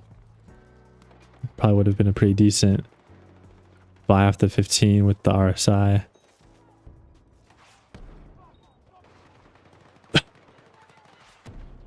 Probably shouldn't have even had a stop. I mean, obviously you hate to lose too much, but probably could have just like held that trade and waited for it to go back up. Potentially.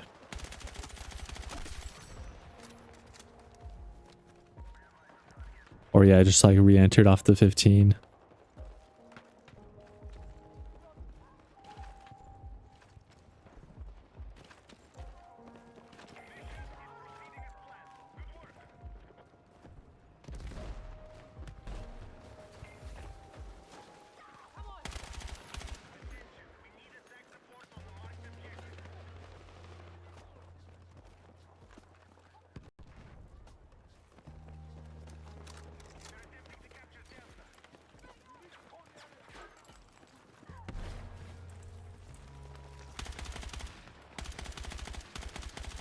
Oh boy, we lagging.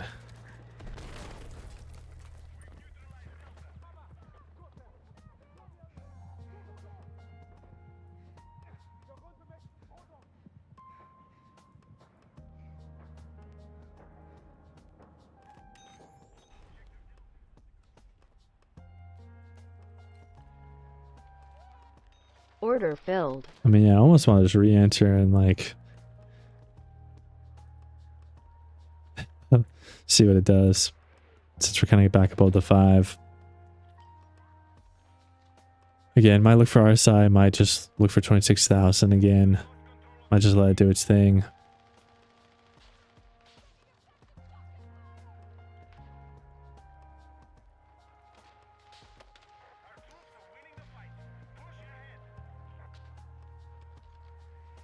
See if we go open to the right some more.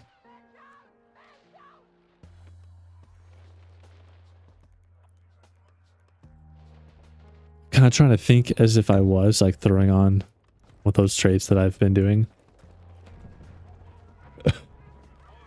Because in theory, if I was,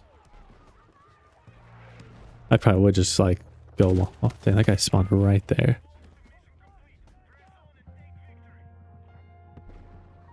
Yeah, I probably would just like go long and just like let it do its thing with my 10 contracts.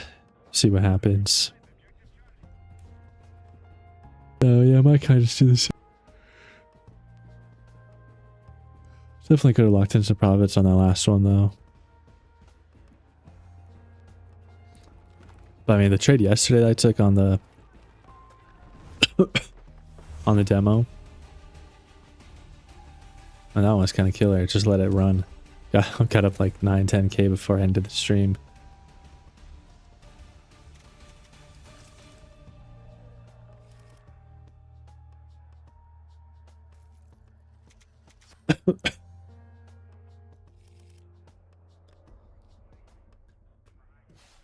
Yo, can I ask for some help, please? I have to... Or I've passed 25 combines and not once have I taken a payout. What can I change? Honestly, I would say probably size down when you're funded. So that way you have more risk and you can take more losses, which allows yourself to keep your account longer and then still get a payout eventually. But also, I might say just trade exactly how you trade your evals or your combines. Because in theory, it should work, you know? If it worked to pass the account, it should work to get a payout as well. But it's hard to kind of manage the emotions and not let them take over.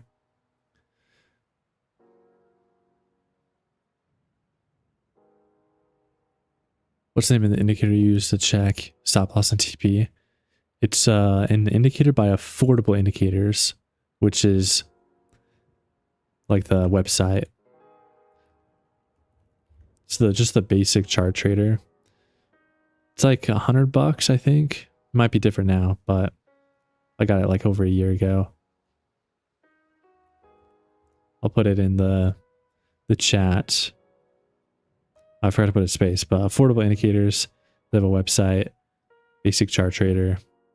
I can't post a link, but that's where that comes from. Yeah, I do, but I feel like I get greedy and then I gamble because I see the money and that's it. Yeah, and that's where a lot of people do struggle. And it's definitely as hard to separate gambling from trading. But once you do, that's when you can actually make it into a reliable source of income. I'm also maximum greedy. Not all the time, though.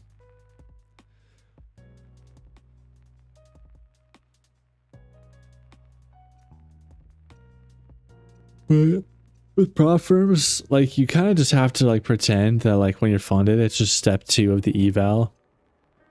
Because it's still fake money. Like, yeah, once you reach a certain amount of profit, you can request a payout, which is the goal, obviously. But if you just kind of change your mentality of like, this is step 2 of the eval, and once I complete step 2, I can get paid. Or like a payout is just kind of like the side effect, the consequence, you know? Then that might help kind of change your perspective.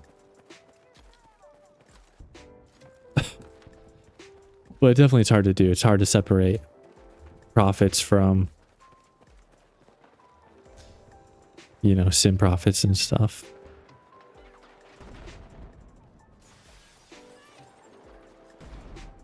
$100 a month, and thanks for responding. Yeah, of course. Is it really a month? I thought it was like a lifetime because I paid once and I haven't. They have not bothered me about paying it anymore. But maybe they changed it. Should I do just 2 accounts because I've been doing 5 at a time? I think I need to size down.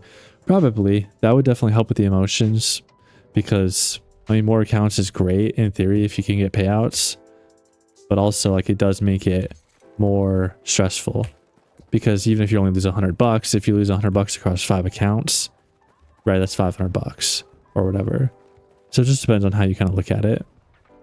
If you don't look at it that way, then you might be fine. But since you are dealing with like greed and just seeing like the money go away and stuff, and it's messing you up, it's definitely something probably to be worth considering is like getting less accounts. Maybe just do 1, right? Do 1 and then just like get a payout, lock in.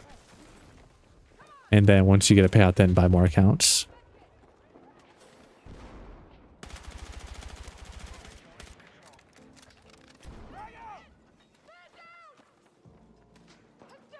Oh, we lagging, we lagging.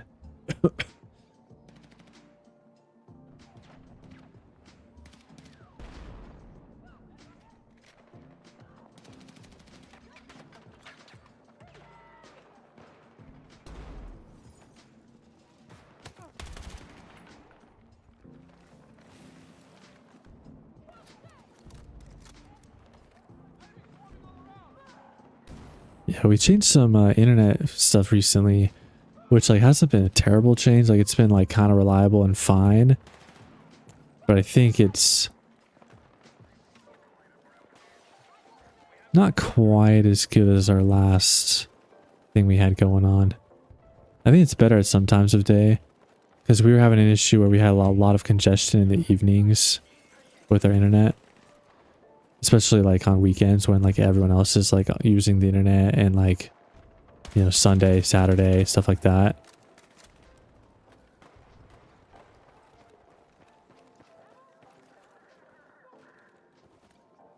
Yeah, that's all I'm gonna do. Thank you, bro, for your help. Enjoy the rest of your day. Yeah, you too. No worries.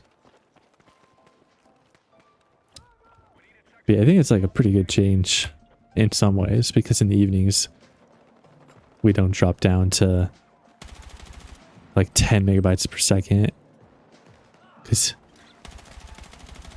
it was definitely pretty bad some of those evenings when like everyone's just using the internet, like typical, you know, weekend, Sunday night type of stuff.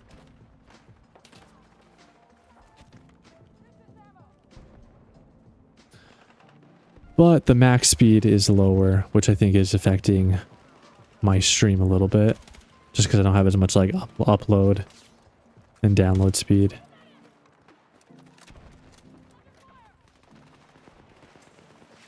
Which is not too bad right now, but some moments I can kind of feel it.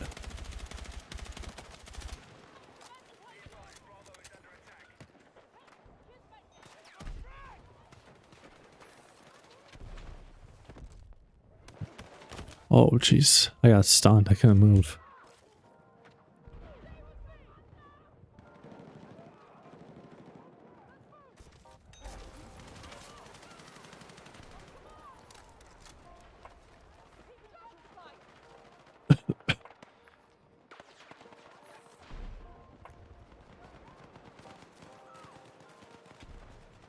So we might try and make the move up again. See if we can capitalize that. Might scale in off of like a good pullback, but also... Oh, nice. Might just let this one contract run. So that way I can give it more room to breathe. Because I think if I did that with the last trade, I still would be in it with a better entry.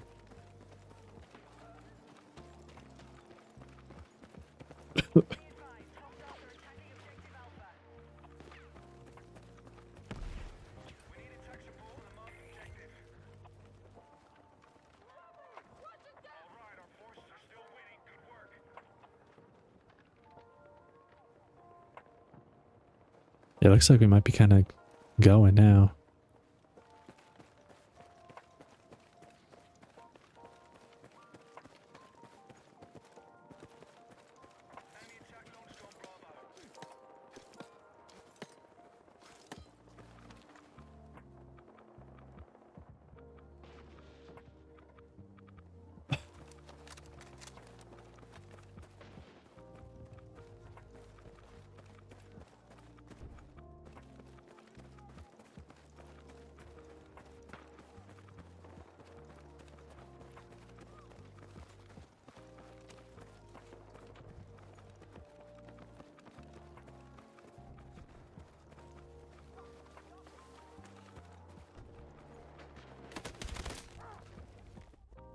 Get in the green? Kinda.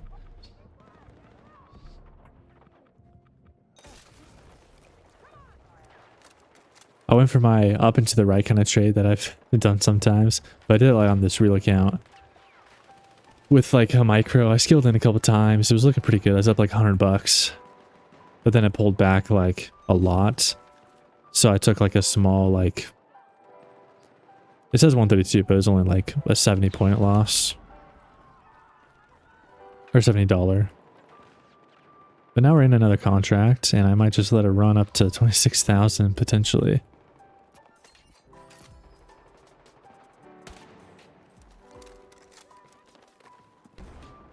We're already up $70, so not too bad.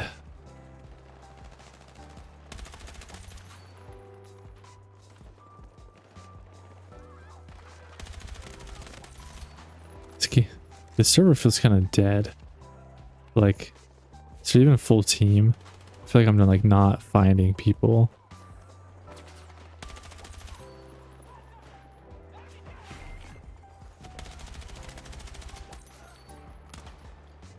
Doesn't help that we have all the flags, but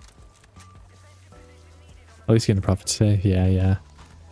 It's kind of the goal, but also, like I've kind of been saying with this Funny Ticks account, like, I don't care too much about it just because, like, I can't really trade the way that I have been trading. Like, I can only really take trades like this where I kind of, you know, just kind of play off the, either the RSI, the chop. We're kind of expecting like a bigger move like this because the trades have to be longer than a minute. And most of my like really good trades are like less than a minute. Because we just go like straight to TP. Which is like what I want. And that's how trading should be, in my opinion.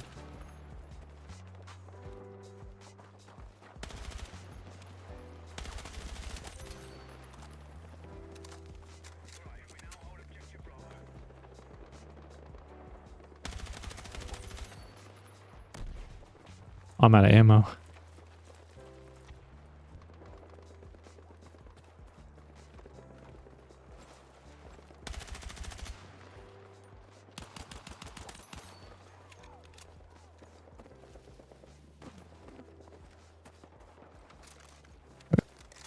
Oh dang, we really grinding up now. I'll just move that into a little bit of profit below the 5 EMA. Raj Veer, thank you for the follow. Appreciate it.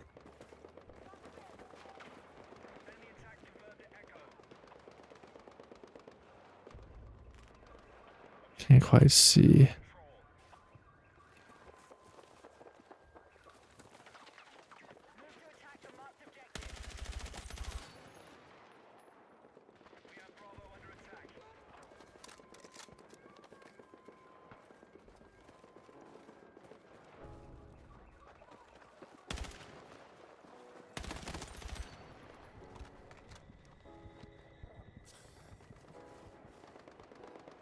At this point, basically just spawn camping them.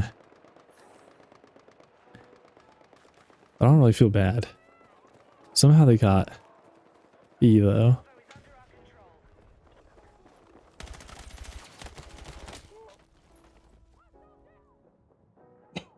RSI TP. Yeah, it might be looking that I guess, yeah, we're kind of there. Order filled. Might as well. I mean, $100, make back that other loss.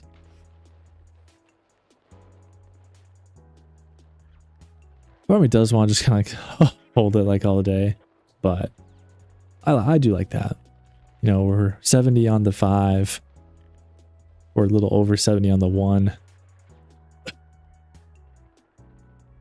I mean, that was a great leg up, great trade in general.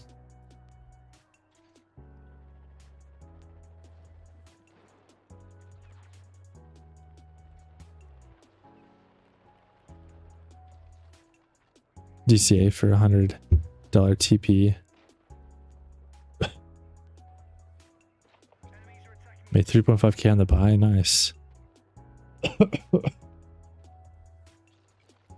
love to see it.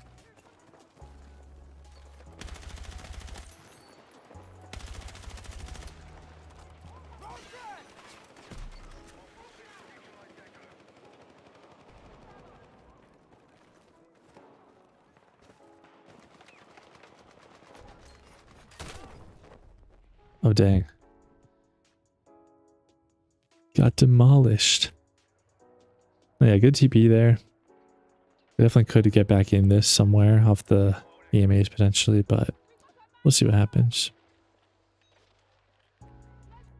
Yeah, you gotta be careful talking about money with tech flow around.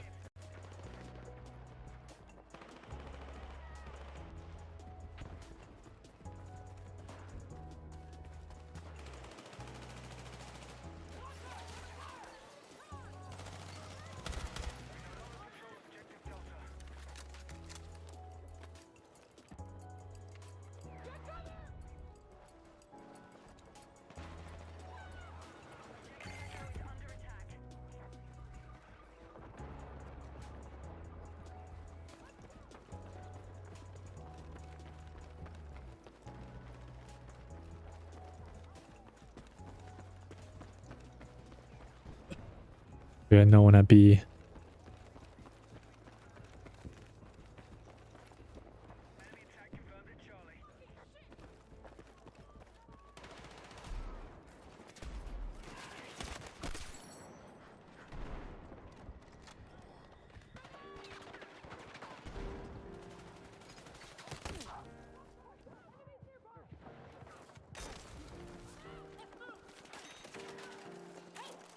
Always done begging. The times have changed.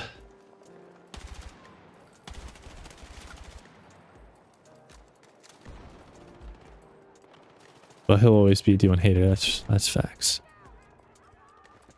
We can count on that.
Oh, thank you for the roses. Appreciate it. Bet on a guy. Yes, sir. Yeah, that was a great RSI trade. I technically should have got in it down here off like the 15 and the 30 RSI.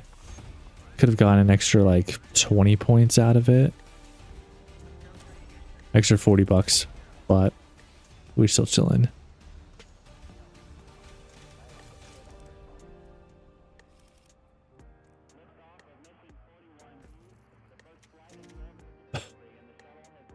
Alcohol time is more than 1 minute. Average trade is 26.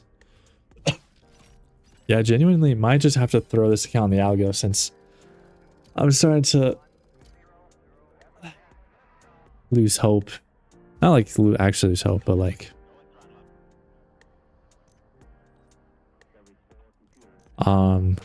just like the fact that I can't trade normally.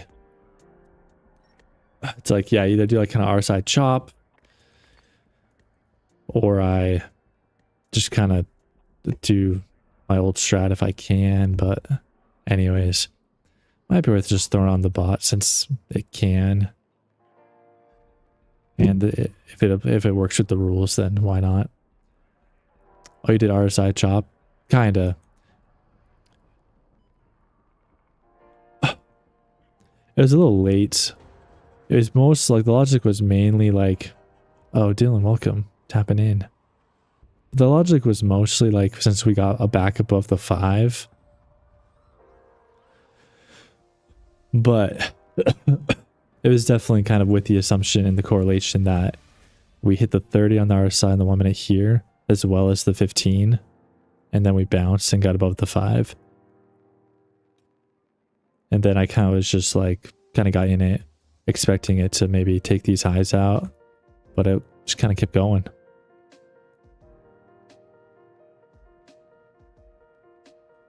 Yeah, that's what I was kind of thinking. Sharpen up like Vialgo and just like chop shot in general. Like look for those RSI trades, you know, let them,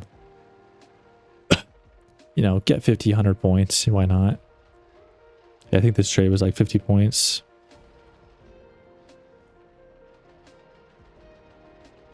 Not too shabby.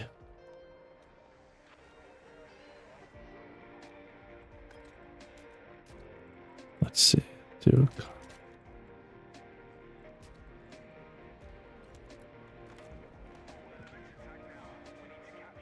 hey, I don't blame him though. If I if I hit the lottery, I'd also probably give you 100 bucks. Let's get it.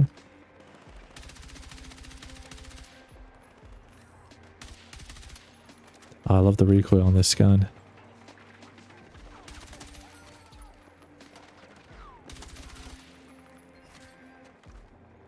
Just wish it did a little more damage sometimes, but it's pretty solid. Damn, I should have bought that pullback though. Still going up. Are those bots? What are those guys doing?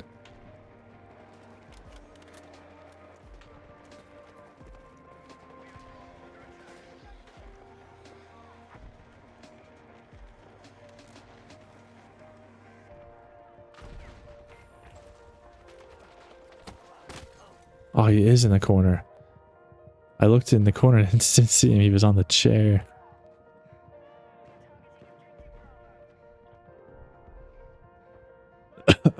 Yeah, no, that is kind of greedy.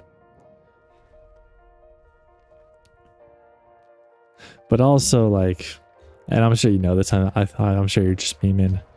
But yeah, even if I get like a 3K trade, like, if I was trading like a live account, I get like a 3K trade, I still don't know if I'd be like, oh yeah, dinner's on me. Like I might, but also it's like, what are my profits going to be at the end of the month, you know?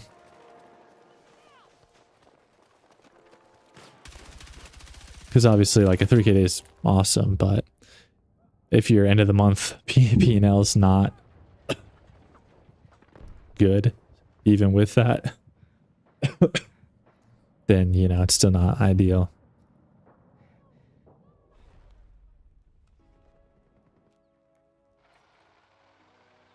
Nothing worse than FPS than a professional camper. That's facts. Like, without fail, like any FPS game. Gotta love the campers.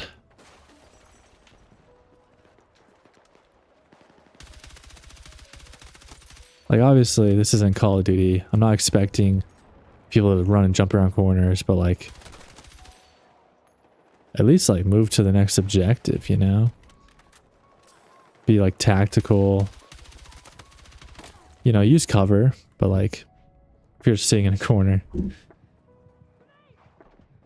Never my favorites, you could say. Although I'm cheap. Yeah, I kind of am too. Just kidding. Sometimes. I try to be generous, but...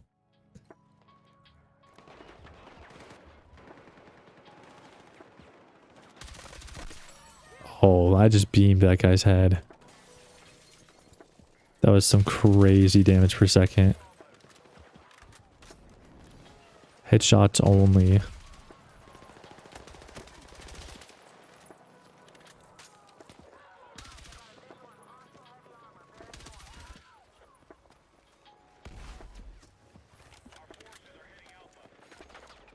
See, like, I'll sit in a corner like this for a second, but only to, like, you know, listen for my surroundings, reload my gun, check the mini-map, and then I'll kind of, you know, make a further push.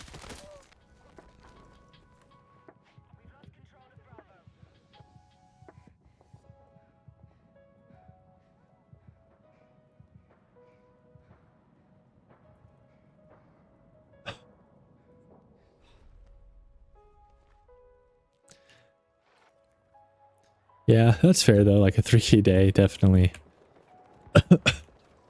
Should probably feel a little generous. Give back a little. But also,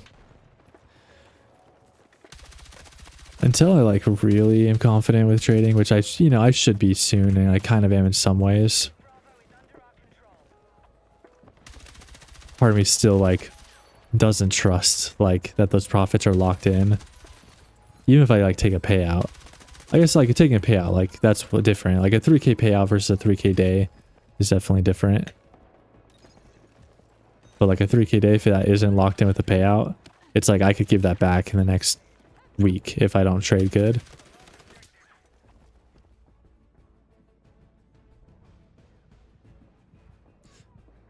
Really, a professional camper had a spot and another spot to watch his spot. That's crazy.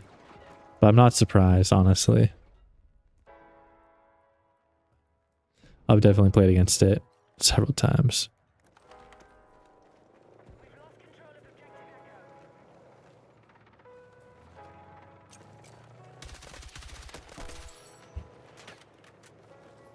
Uh-oh.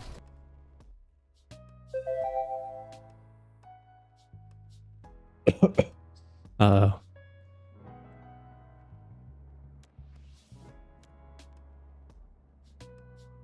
Server disconnection.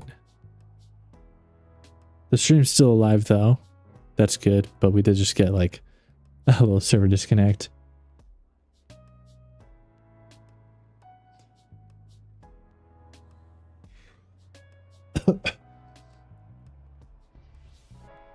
Three count TBT, that's a withdrawal that hits next day. Really?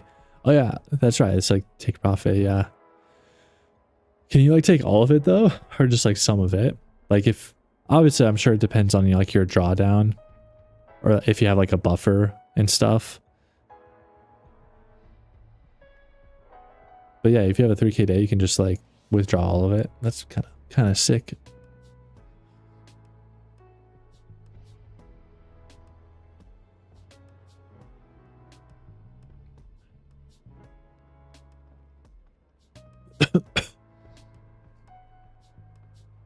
What are you trading?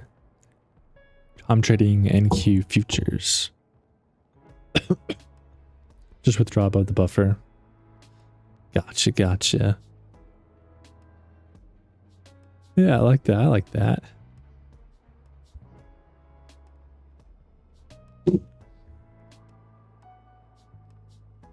Yeah, hopefully we can get some TPT up and get some payouts. That'd be sick. So I should be able to do. I just need to be like a little more careful on days like yesterday and Monday. Keep my losses low and also just be smart. Catch those good wins and don't be too greedy. Gotta go have class in 30 minutes. Well, good luck. Thanks for tuning in for a little bit. It's gonna be Lucid though. I don't know. Lucid, like I was kind of like tempted to get in with some Lucid accounts, but because they are kind of like funny ticks without the 1 minute rule. But I was looking at like their transition to live and it's just like funny ticks. Like they'll forfeit all your profits when they move you to live, which I'm not a fan of. As far as like long-term trading.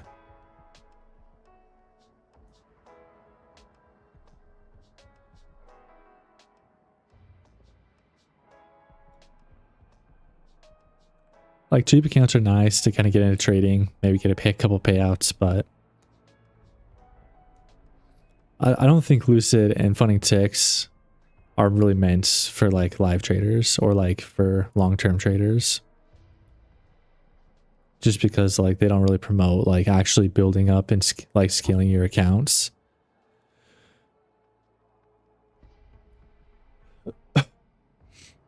Plus like the consistency rules on Lucid are a lot worse than Funding Ticks.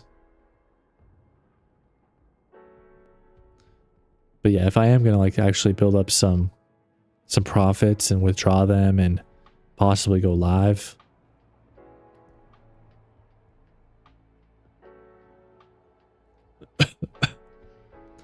not a big fan.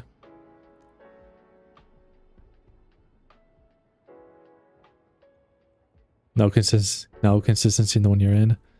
Oh, interesting. I saw something that was like 20%. Maybe that was like one of their other accounts.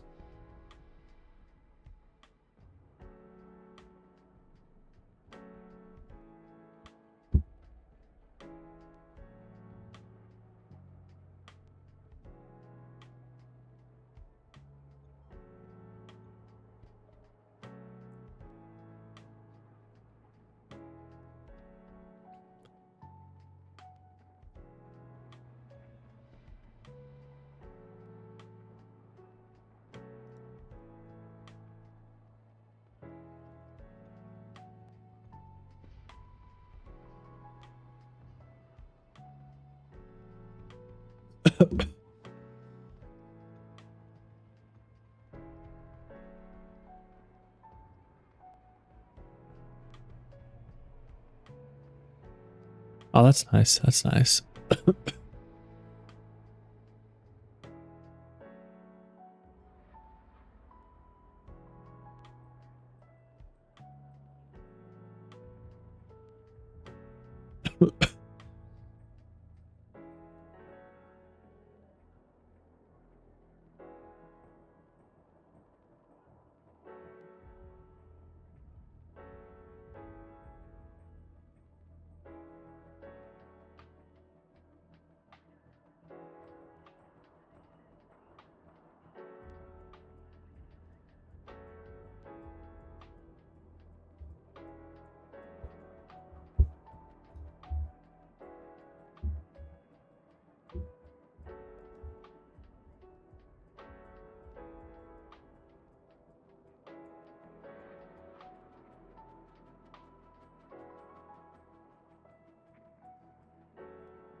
Yeah, it does look like the flex accounts don't have consistency in the funded.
Yeah, Lucid doesn't look terrible. No activation fees, cheaper accounts.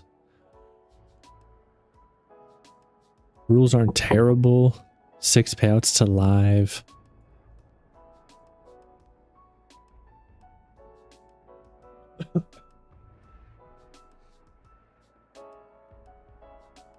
Yeah, still a little unfortunate about like the profits moving over to a live account. Because even Apex, I've talked about a couple times, but like as much as Apex kind of sucks in some ways, they're still very, what's the term?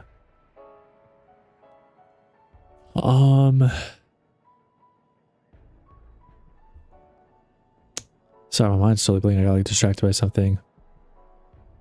Because yeah, I mean, if you can go ham in the funded, it's probably fine, but not the best live environment. But yeah, I was gonna say Apex, even though they have some weird rules that aren't the best for all traders, I believe, and it could have changed, but I believe you could still build up your sim funded accounts up like 20, 30K or more, and then just withdraw 100% of the profits. Or go to live.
boy next door.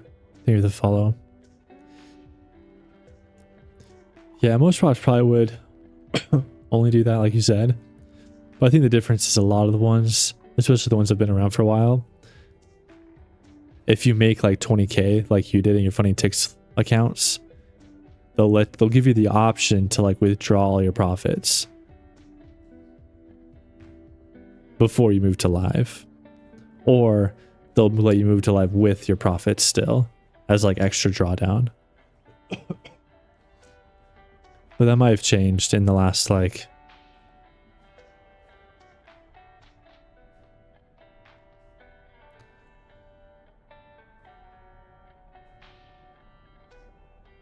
sorry, I totally forgot what I was saying.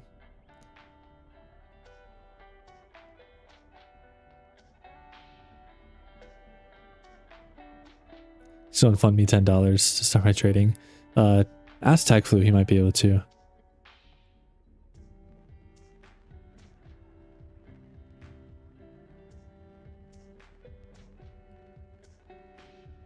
Oh, there's also a cap with TPT. It makes sense. And maybe a lot of platforms did change that in the last 6 months.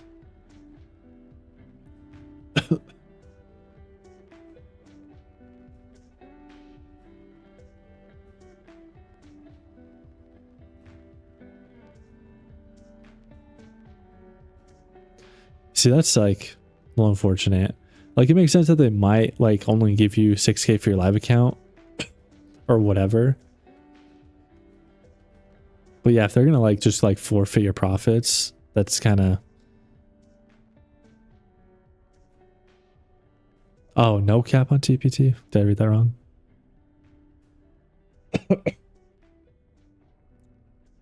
Oh, gotcha. Right, you were saying that with Lucid.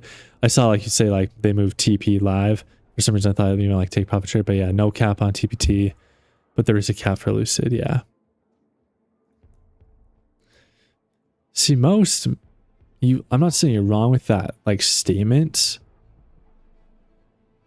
And I think a lot of newer platforms are doing that, like Funny Ticks, Lucid, probably Alpha Futures, and some of the other ones right now. But I think a lot of the ones that have been around for a while, like Apex and TPT, I don't know about Top Step because they've done a lot of weird things recently. But yeah, they shouldn't have a cap, you know? They kind of expect like you make the money and then you either withdraw it or move it over to live.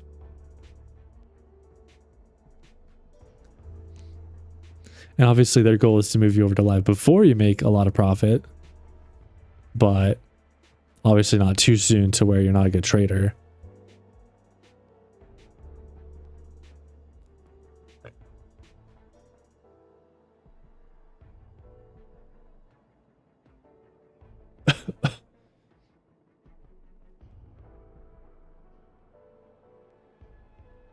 I'll flex account. Max you move to live is 5K.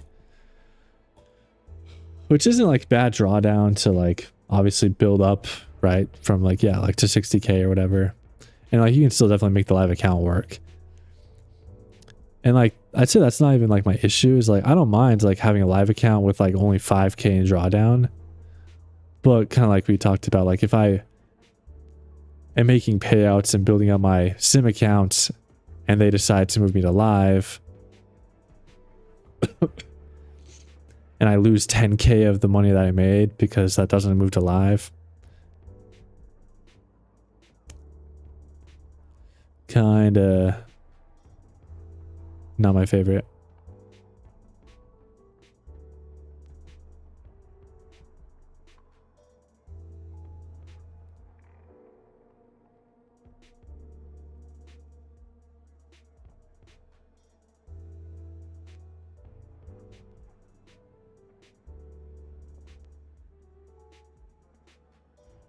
What strategy, sir? I can't remember exactly, but if you search up BangerTrades, you should be able to find it.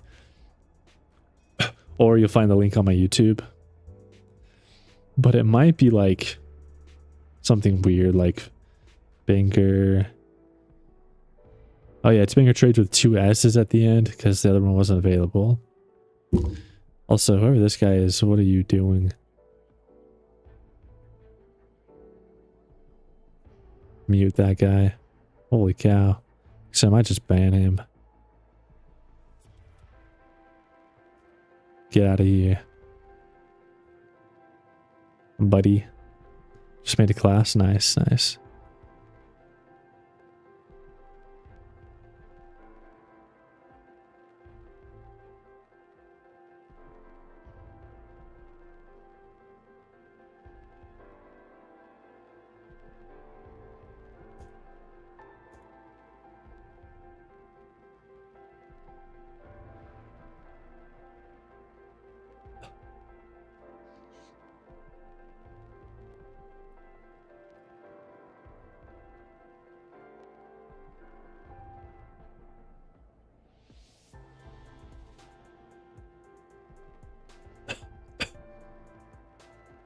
Got you with the likes. Appreciate it. You always got me with the likes. I love it. Almost 2K. Pretty impressive. Pretty impressive. Damn, I almost got like 1,800 views this stream as well. That's not bad. 8 new followers. 18 viewers right now. Appreciate it, guys. Definitely appreciate the support. It gives me the motivation to keep doing this because streaming is not, I mean, it's not hard, but like it's hard to like grow and be consistent with if you don't see like enough, you know, support and success. Because obviously there's a lot of other things I could be doing that would make me more money with my time right now. Obviously eventually that could change, but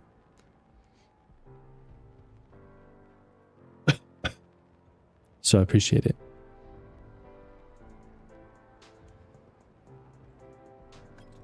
I guess I should play a little more Battlefield. I was kind of just like chilling for a bit.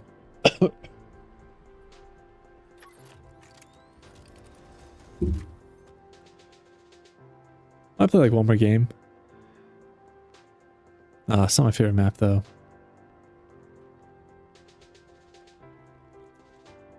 Hopefully my lag's not as bad either.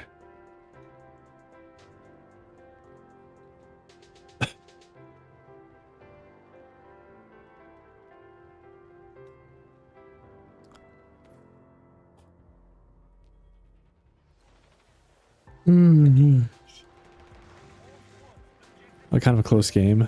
Just gotta get these flags back. Snipe this guy. Where is he?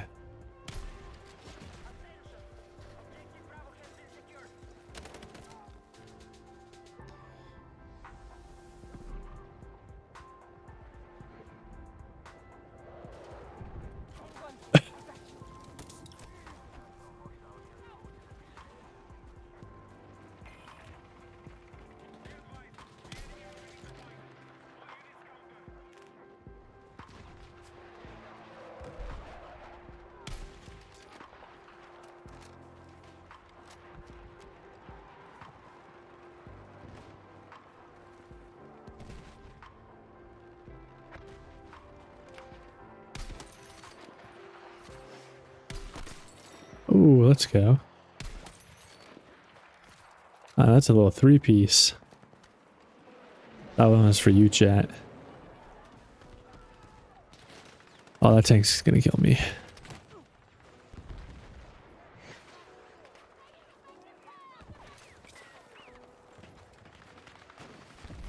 I need my engineer buddies to kill that tank.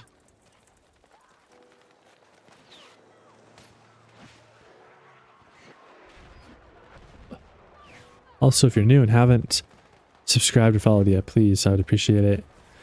Help me get to 1K. 1K followers on TikTok. We're almost there.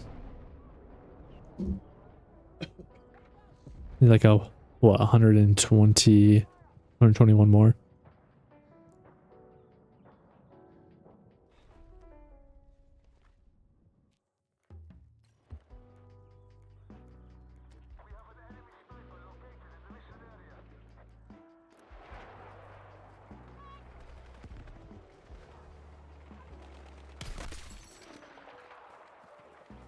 Nice. Oh, if I would have got that third guy, that would have been sick. Would have been a good clip. I mean, it's still not bad actually, so I'll still probably clip it.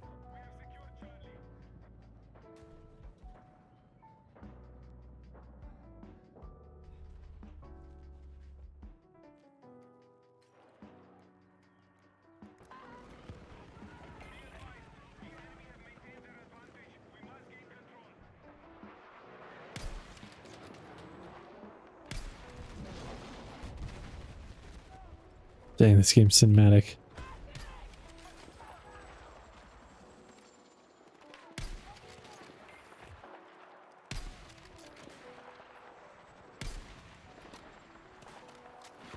Not for sure that would hit. Oh dang.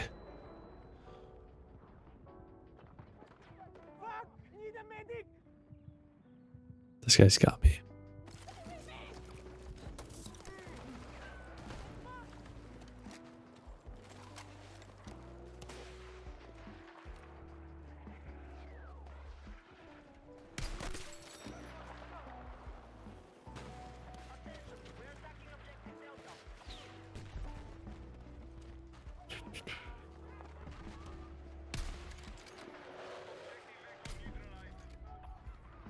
Dang. The guy's standing still, but I missed.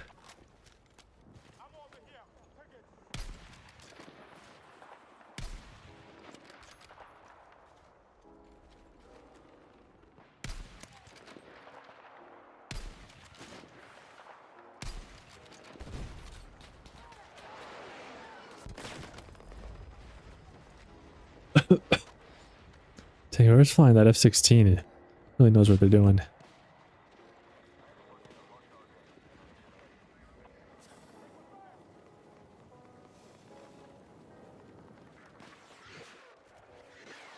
Probably coming back right now.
Team might be able to come back from this. Only if we hold.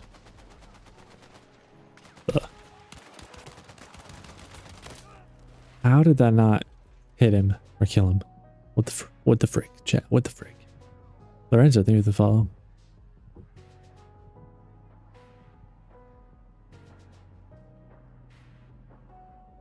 Nah, he's trying to get $10.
Jamie, thank you for the follow.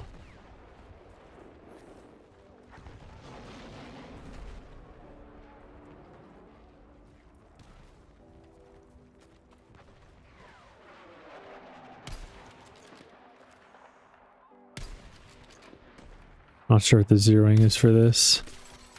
Oh, there it is. 328. That might be a new record. Nice. 1.9k to 4.7k likes. Jeez, you've been going ham.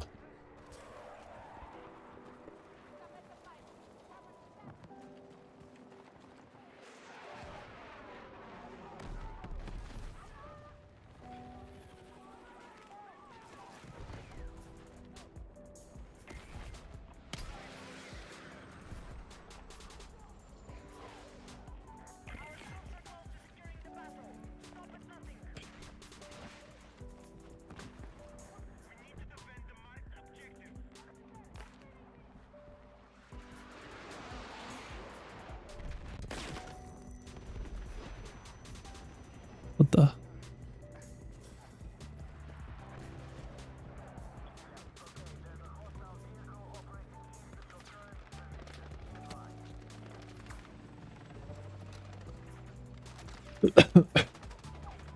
That's weird that they would do that.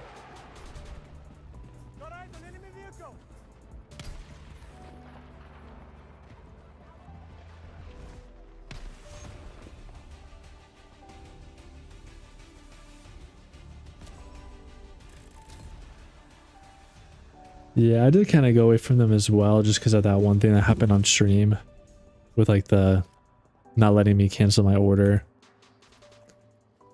And then like putting me in like other positions before it all closed. I mean, that was just an eval, but still like I blew it because of that. Couldn't recover. Which was a bit frustrating. And yeah, the support was no help at all. But in their claim was that it wasn't their fault. It was like NinjaTrader's fault. Which could be true. So I mean, probably can't like blame them too much for that. It just happened to happen with them.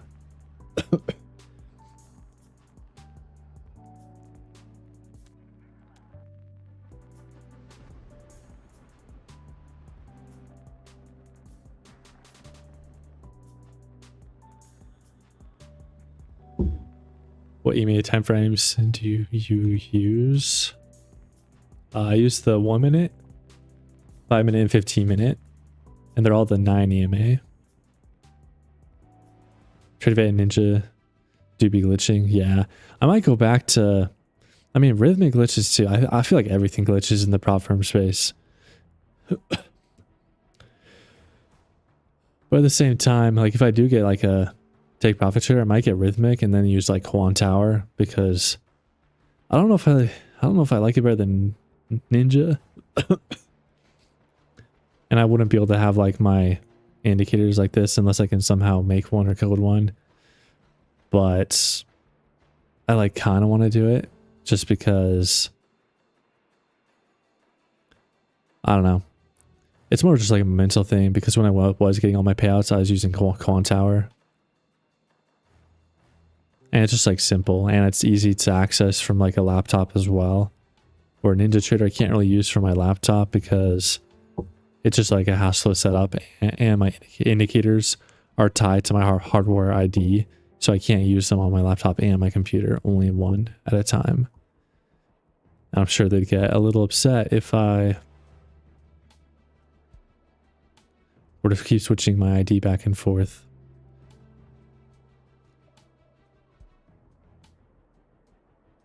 Games you're excited about this year? I actually don't know. I'm not aware of a ton that are coming out. Except I guess GTA 6. But also that's not going to be out on PC, so like I don't even know if I'll be able to play it until later. Because I don't have a PS5.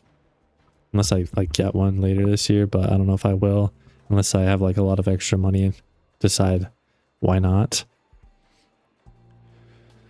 But I've got a pretty nice PC, so I'll probably stick to PC gaming for now. Yeah, I'm not really sure what games are coming out this year. But GTA 6 does look like a fun one. Like, I would be interested in getting into that when it does come to PC. It will eventually. I don't see why it wouldn't, but like I think it's not like technically officially announced.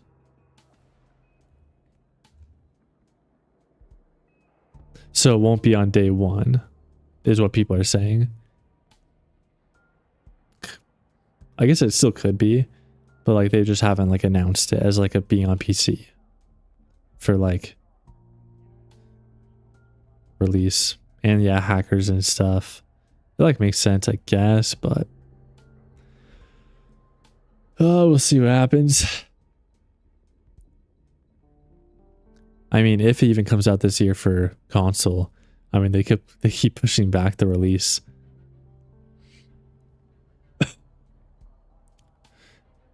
So I wouldn't be surprised if they push it back to like 2027, like March.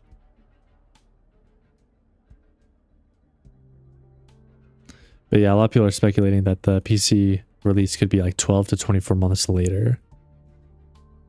So we'll probably be waiting like at least another year or two.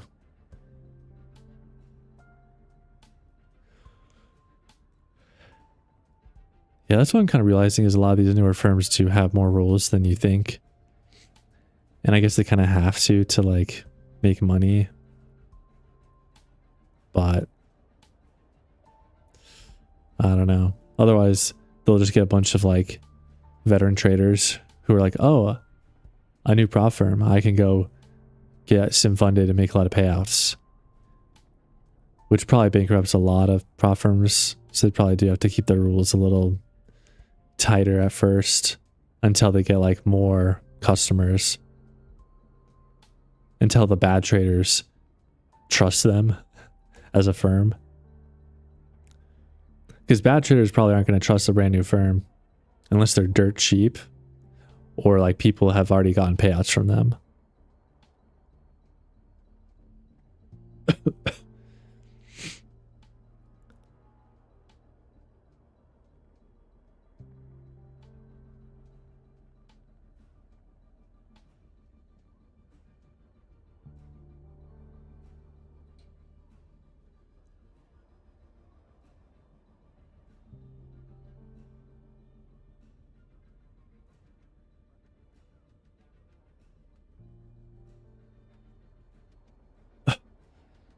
25k flex is a scaling plan on funded 1 mini below 9.99 like profit.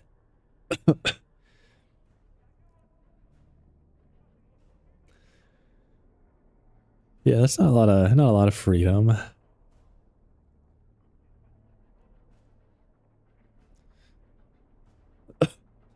Definitely doesn't hurt to like obviously keep the risk and size low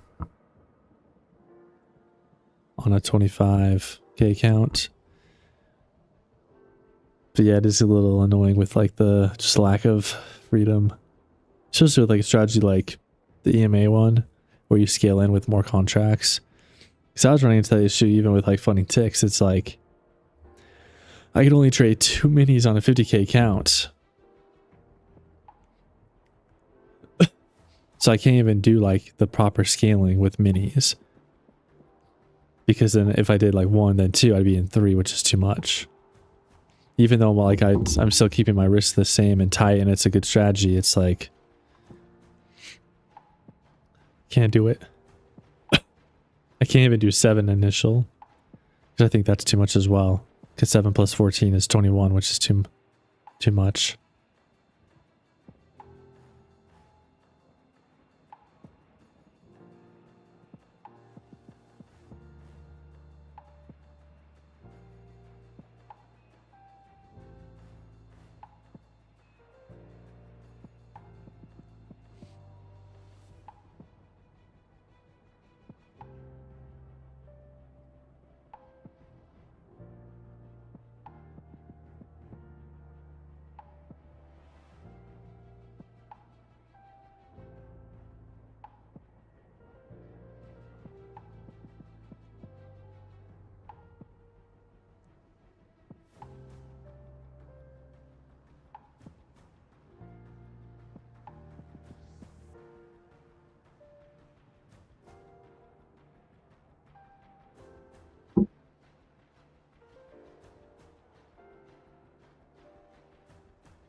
Yeah, 1K a week's not great. I'll still argue that's not bad for like a new trader, because like obviously you could be making more, which is the goal. But even like 1K a week max, which you might not be getting all the time because that means you're having profitable days every single day. I mean, that still kind of replaces like most people's day-to-day jobs, like a 9 to 5. You know, getting around, let's say even like 2K a month. 2 to 3K a month isn't bad, especially if you're waking up and trading for a couple hours and you're not going to work. But I do agree with you that it is kind of a little silly, because most traders, once they start trading correctly, can make a lot more than that and should be able to. But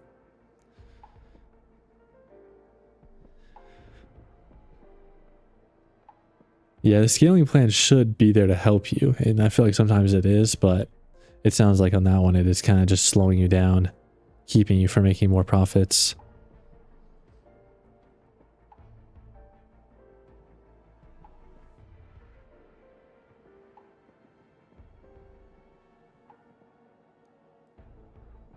Yeah, you could copy trade like 5 accounts, but then you're paying more money for accounts.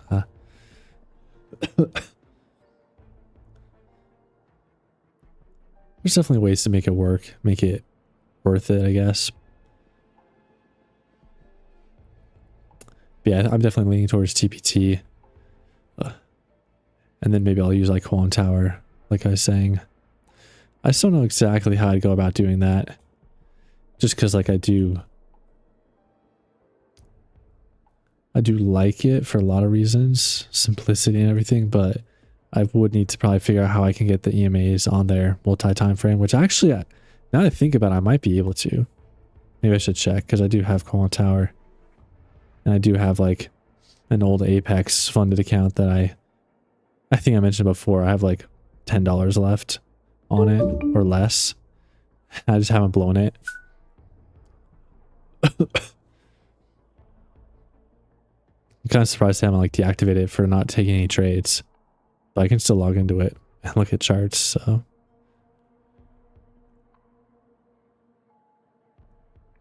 I might see if I can set up multi-time frame EMAs, because if I can, then it'd be kind of a no-brainer to switch over to Quant Tower, hypothetically. Exponential moving average, because I thought I saw somewhere that like you can do that. I'm just trying to remember.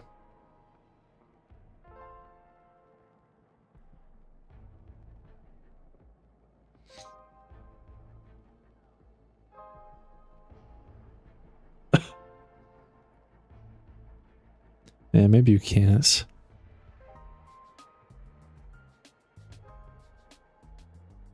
That's true. I might mess up how I execute, and obviously Ninja Trader's nice having the like I don't know if you can see it. Well, I know you can't actually. What am I saying?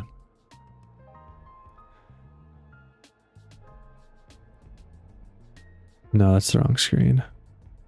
Oh, this is the one. Yeah. So this one right here, this says break even. I mean, typically it's like a break even button. So I can just click it and go break even, but I can scroll and I can make it like +7, +12, and this is ticks. So like it's kind of nice for like a break even. We're also like a little bit of like break even plus a couple points. But what I've been doing is I put it to negative like 31, I think it was. Let me double check. Yeah, 31. So basically I can click that and it'll combine my stop losses at 1/3 of my stop, just automatically, which you've probably seen me on some of the trades in the last couple weeks. So yeah, all I have to do is click that and then it's really nice. Like if I go into like a sim account,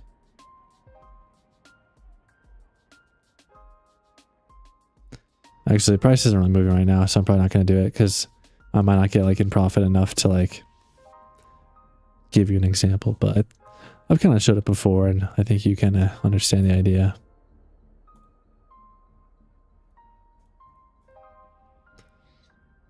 But yeah, probably good to stick with what I got.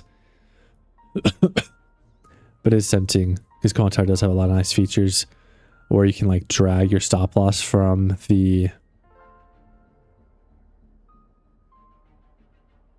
That's true. I don't got a lot of room for slowness. I do got to be pretty quick with just like execution. Like I've gone good, just kind of like boom, boom, like with my mouse moving, like move my TP to where it needs to be. That's kind of priority 1, and then get ready to scale. Make sure I have the right orders, and then once I do scale, click my break even button, and then move my second TP to my other one. That's the thing. I've gone good at it, so that's where like you said, there's an advantage to sticking with what I've gone good at. But also, the advantage with Quantower would be it'd be easier to scale. I won't have my break even button, but actually there is a break even button. I don't know if I can adjust it though. That'd actually be cool if I could, because then I'd have like the same thing. But I don't think you can. I'm just going to assume that I can't for now. There's just a button that says break even. So like, obviously don't need that. Won't be using it. But one thing that'd be nice for scaling, if you're familiar with it, I'm trying to like remember exactly like how it works. Unfortunately, I can't put any practice accounts on Quantower just because like it's not the same as Ninja. But basically, once you like scale in, I can just like drag a TP from my entry, kind of like trading view, I guess. And then I can see the dollar value and put it where I want. Same with the stop. So it's really easy to reset stops and TPs without trying to like combine them or trying to like do all that stuff and have to like delete them. It's very easy just to like reset the new TP and stop loss without it like affecting my trade. So like it almost would be, again, it might take a little practice to like dial it in, but in theory, it's like just technically quicker, but I would have to kind of get used to it.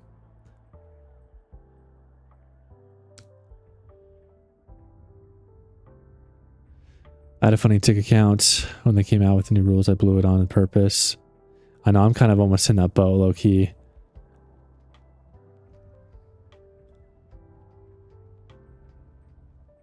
New rules kind of suck with the 1 minute rule.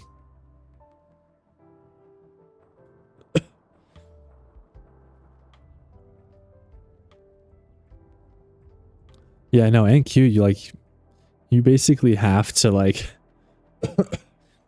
get in and out of a trade like in less than a minute, because like it will almost without a doubt go up or down 10 points or more within a minute.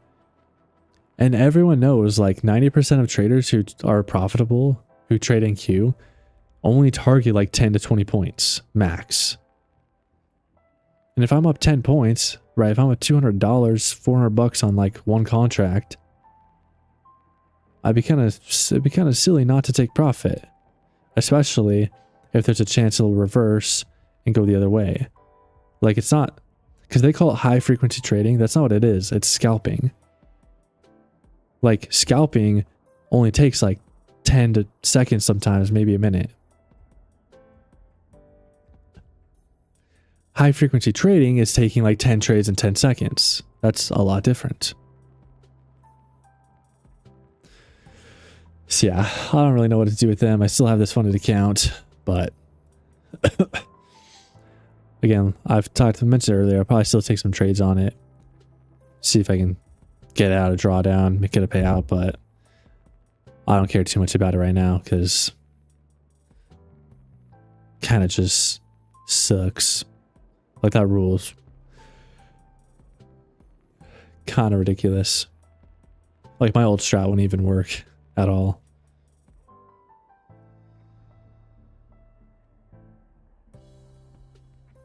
Yeah, I definitely can.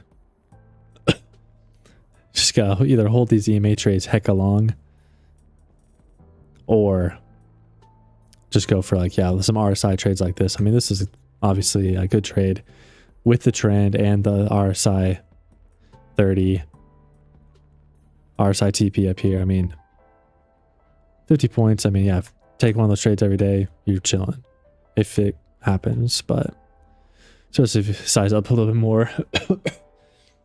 And probably shouldn't have lost the first trade. Probably should have locked in $100 on that trade as well, which then I'd be like up another $170 or something. Anyways, definitely can do that.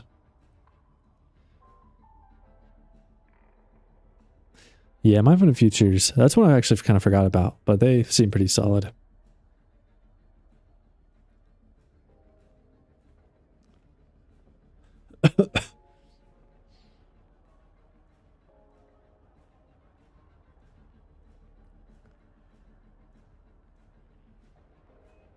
Finally got below these EMAs though.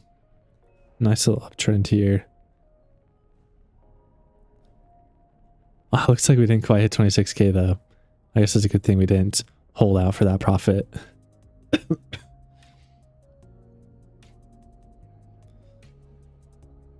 We are almost down to the 30. Maybe I will try one more trade. I was going to end the stream though soon, so I don't know if I actually want to like be in a trade for 30 more minutes.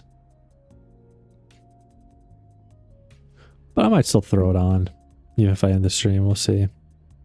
I still have to like edit some videos and stuff.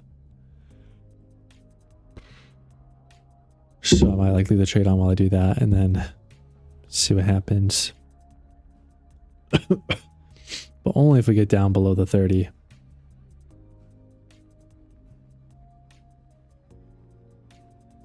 Minutes to an hour, exactly. Maybe I'll eat lunch while it goes. And just either let it hit TP or stop. It is tough though with like the RSI TP because I can't like exactly just let it hit TP and walk away.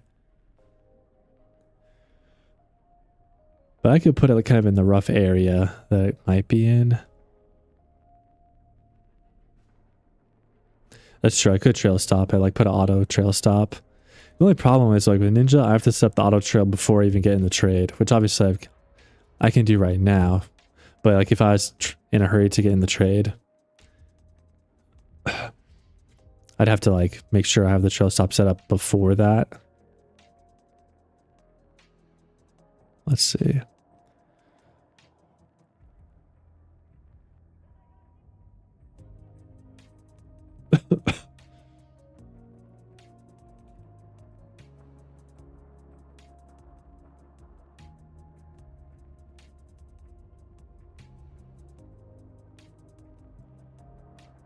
That tick stuff. Yeah.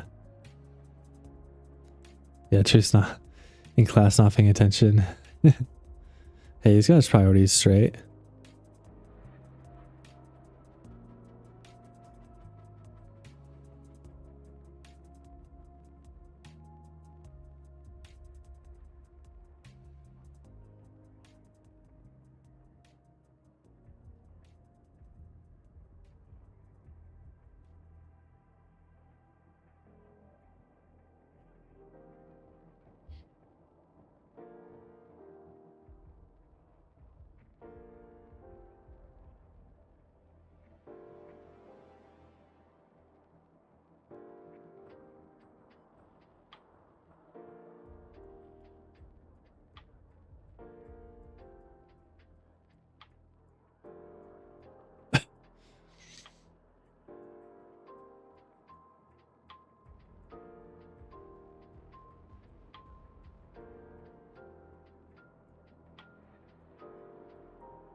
James needs help.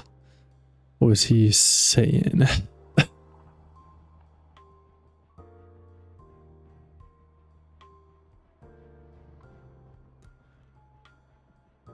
I have proof of funds. I'm trying to get help. I open a new trade and I'm down 7,500. Dang, that does not sound very good.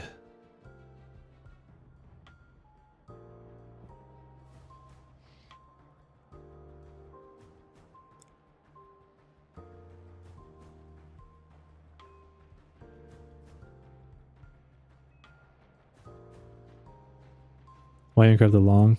I was waiting for it to go to the 30, but it did not.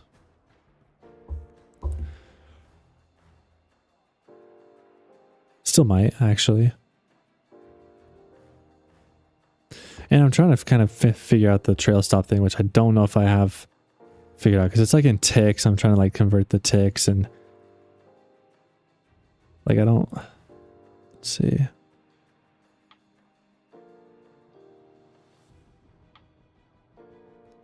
Oh yeah, yes. Definitely a little different sometimes. Looks like NQ might get down there. I'm trying to decide like how much I want it to trail to, like maybe every 10 points. Once it kind of gets to like break. Let's say like once we get to like 20 points, we'll kind of go break even and then like kind of let it trail up 10 points after that. I don't know, maybe that's not enough. That kind of makes sense.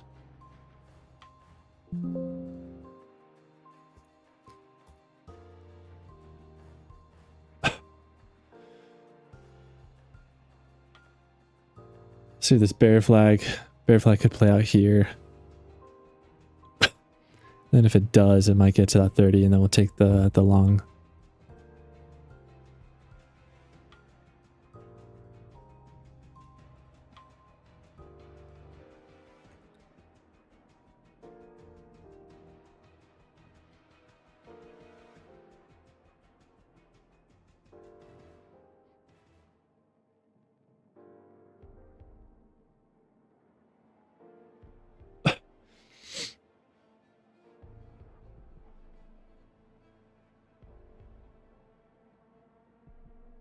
Maybe.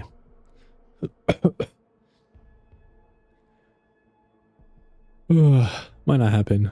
We'll see.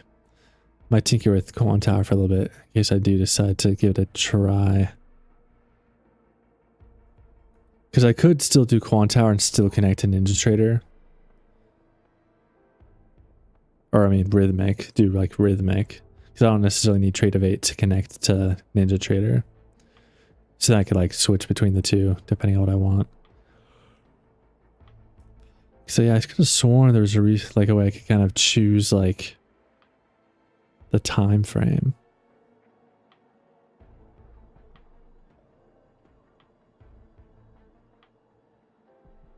Maybe not.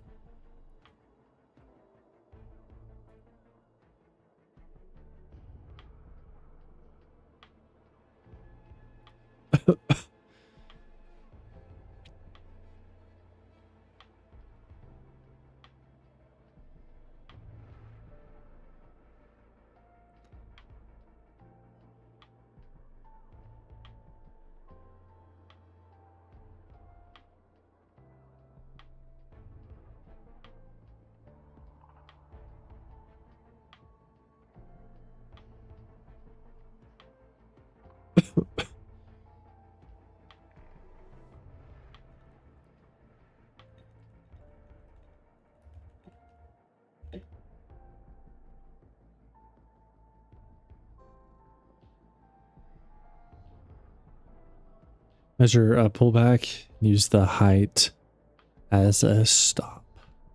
It's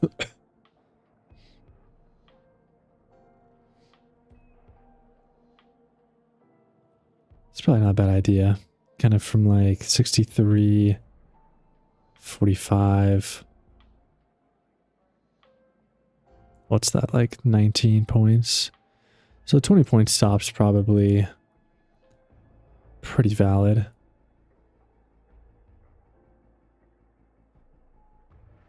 Or if we look at this big pullback, we could make it like 40 points, but that's probably too big. Oh, for the trail. Okay, so my trail should probably be like 20 points maybe.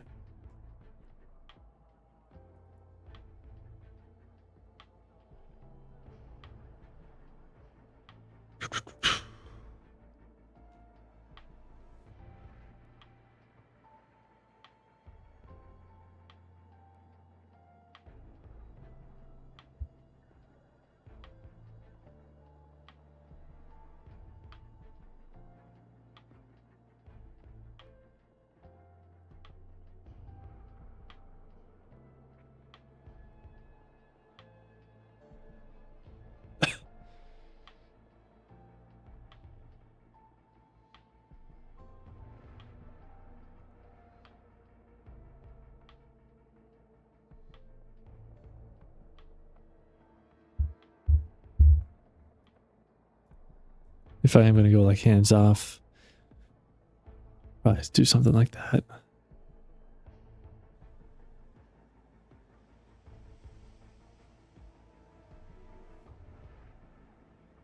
Ooh.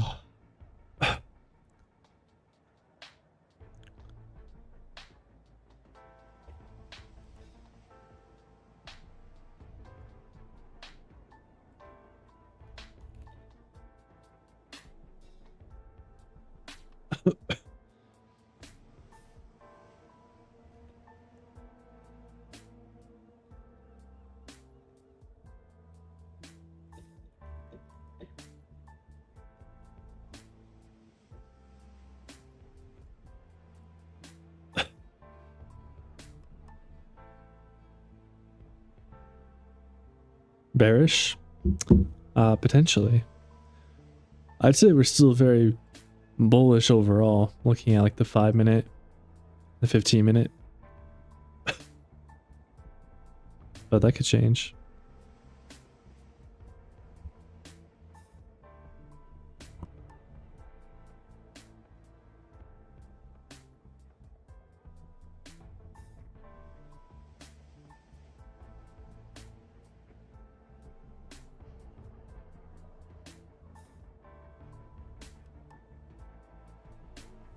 Are you in the TPT? Yeah, I think I have to. If I want to keep trading like the EMA strat.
That could be tempting, but it is already kind of past my normal time. Need to kind of get going on some other things in general. Don't know if I have enough time to like buy the account, get it kind of set up and connected before making this hypothetical 30 RSI trade or any others.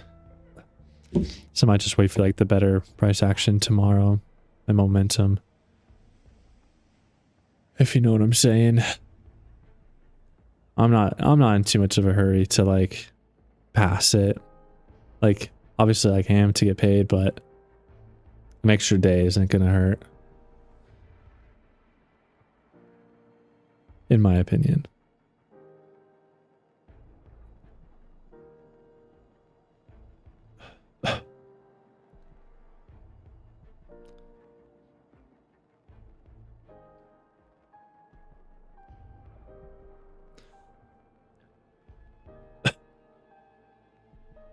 Oh, just a BS in and out trade, like for the.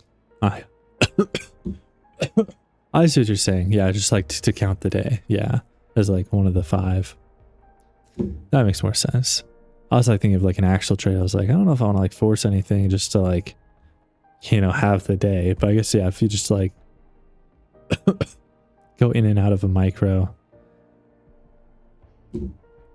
just like a flip day. I remember I used to do that with Apex because I like have enough for a payout, but I'd still need like 2 or 3 more trading days because you have to add like 10 total for a payout. And then I just like kind of flip 1 or 2 days because they allowed you to, as long as you didn't do like too many days, you could do that and it was fine.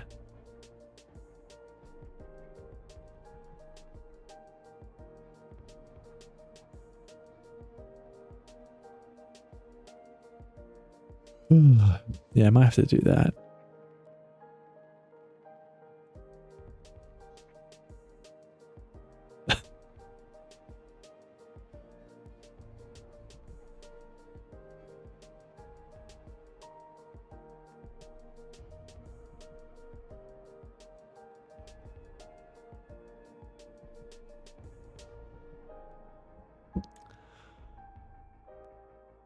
Yeah, I'm about to check out as well.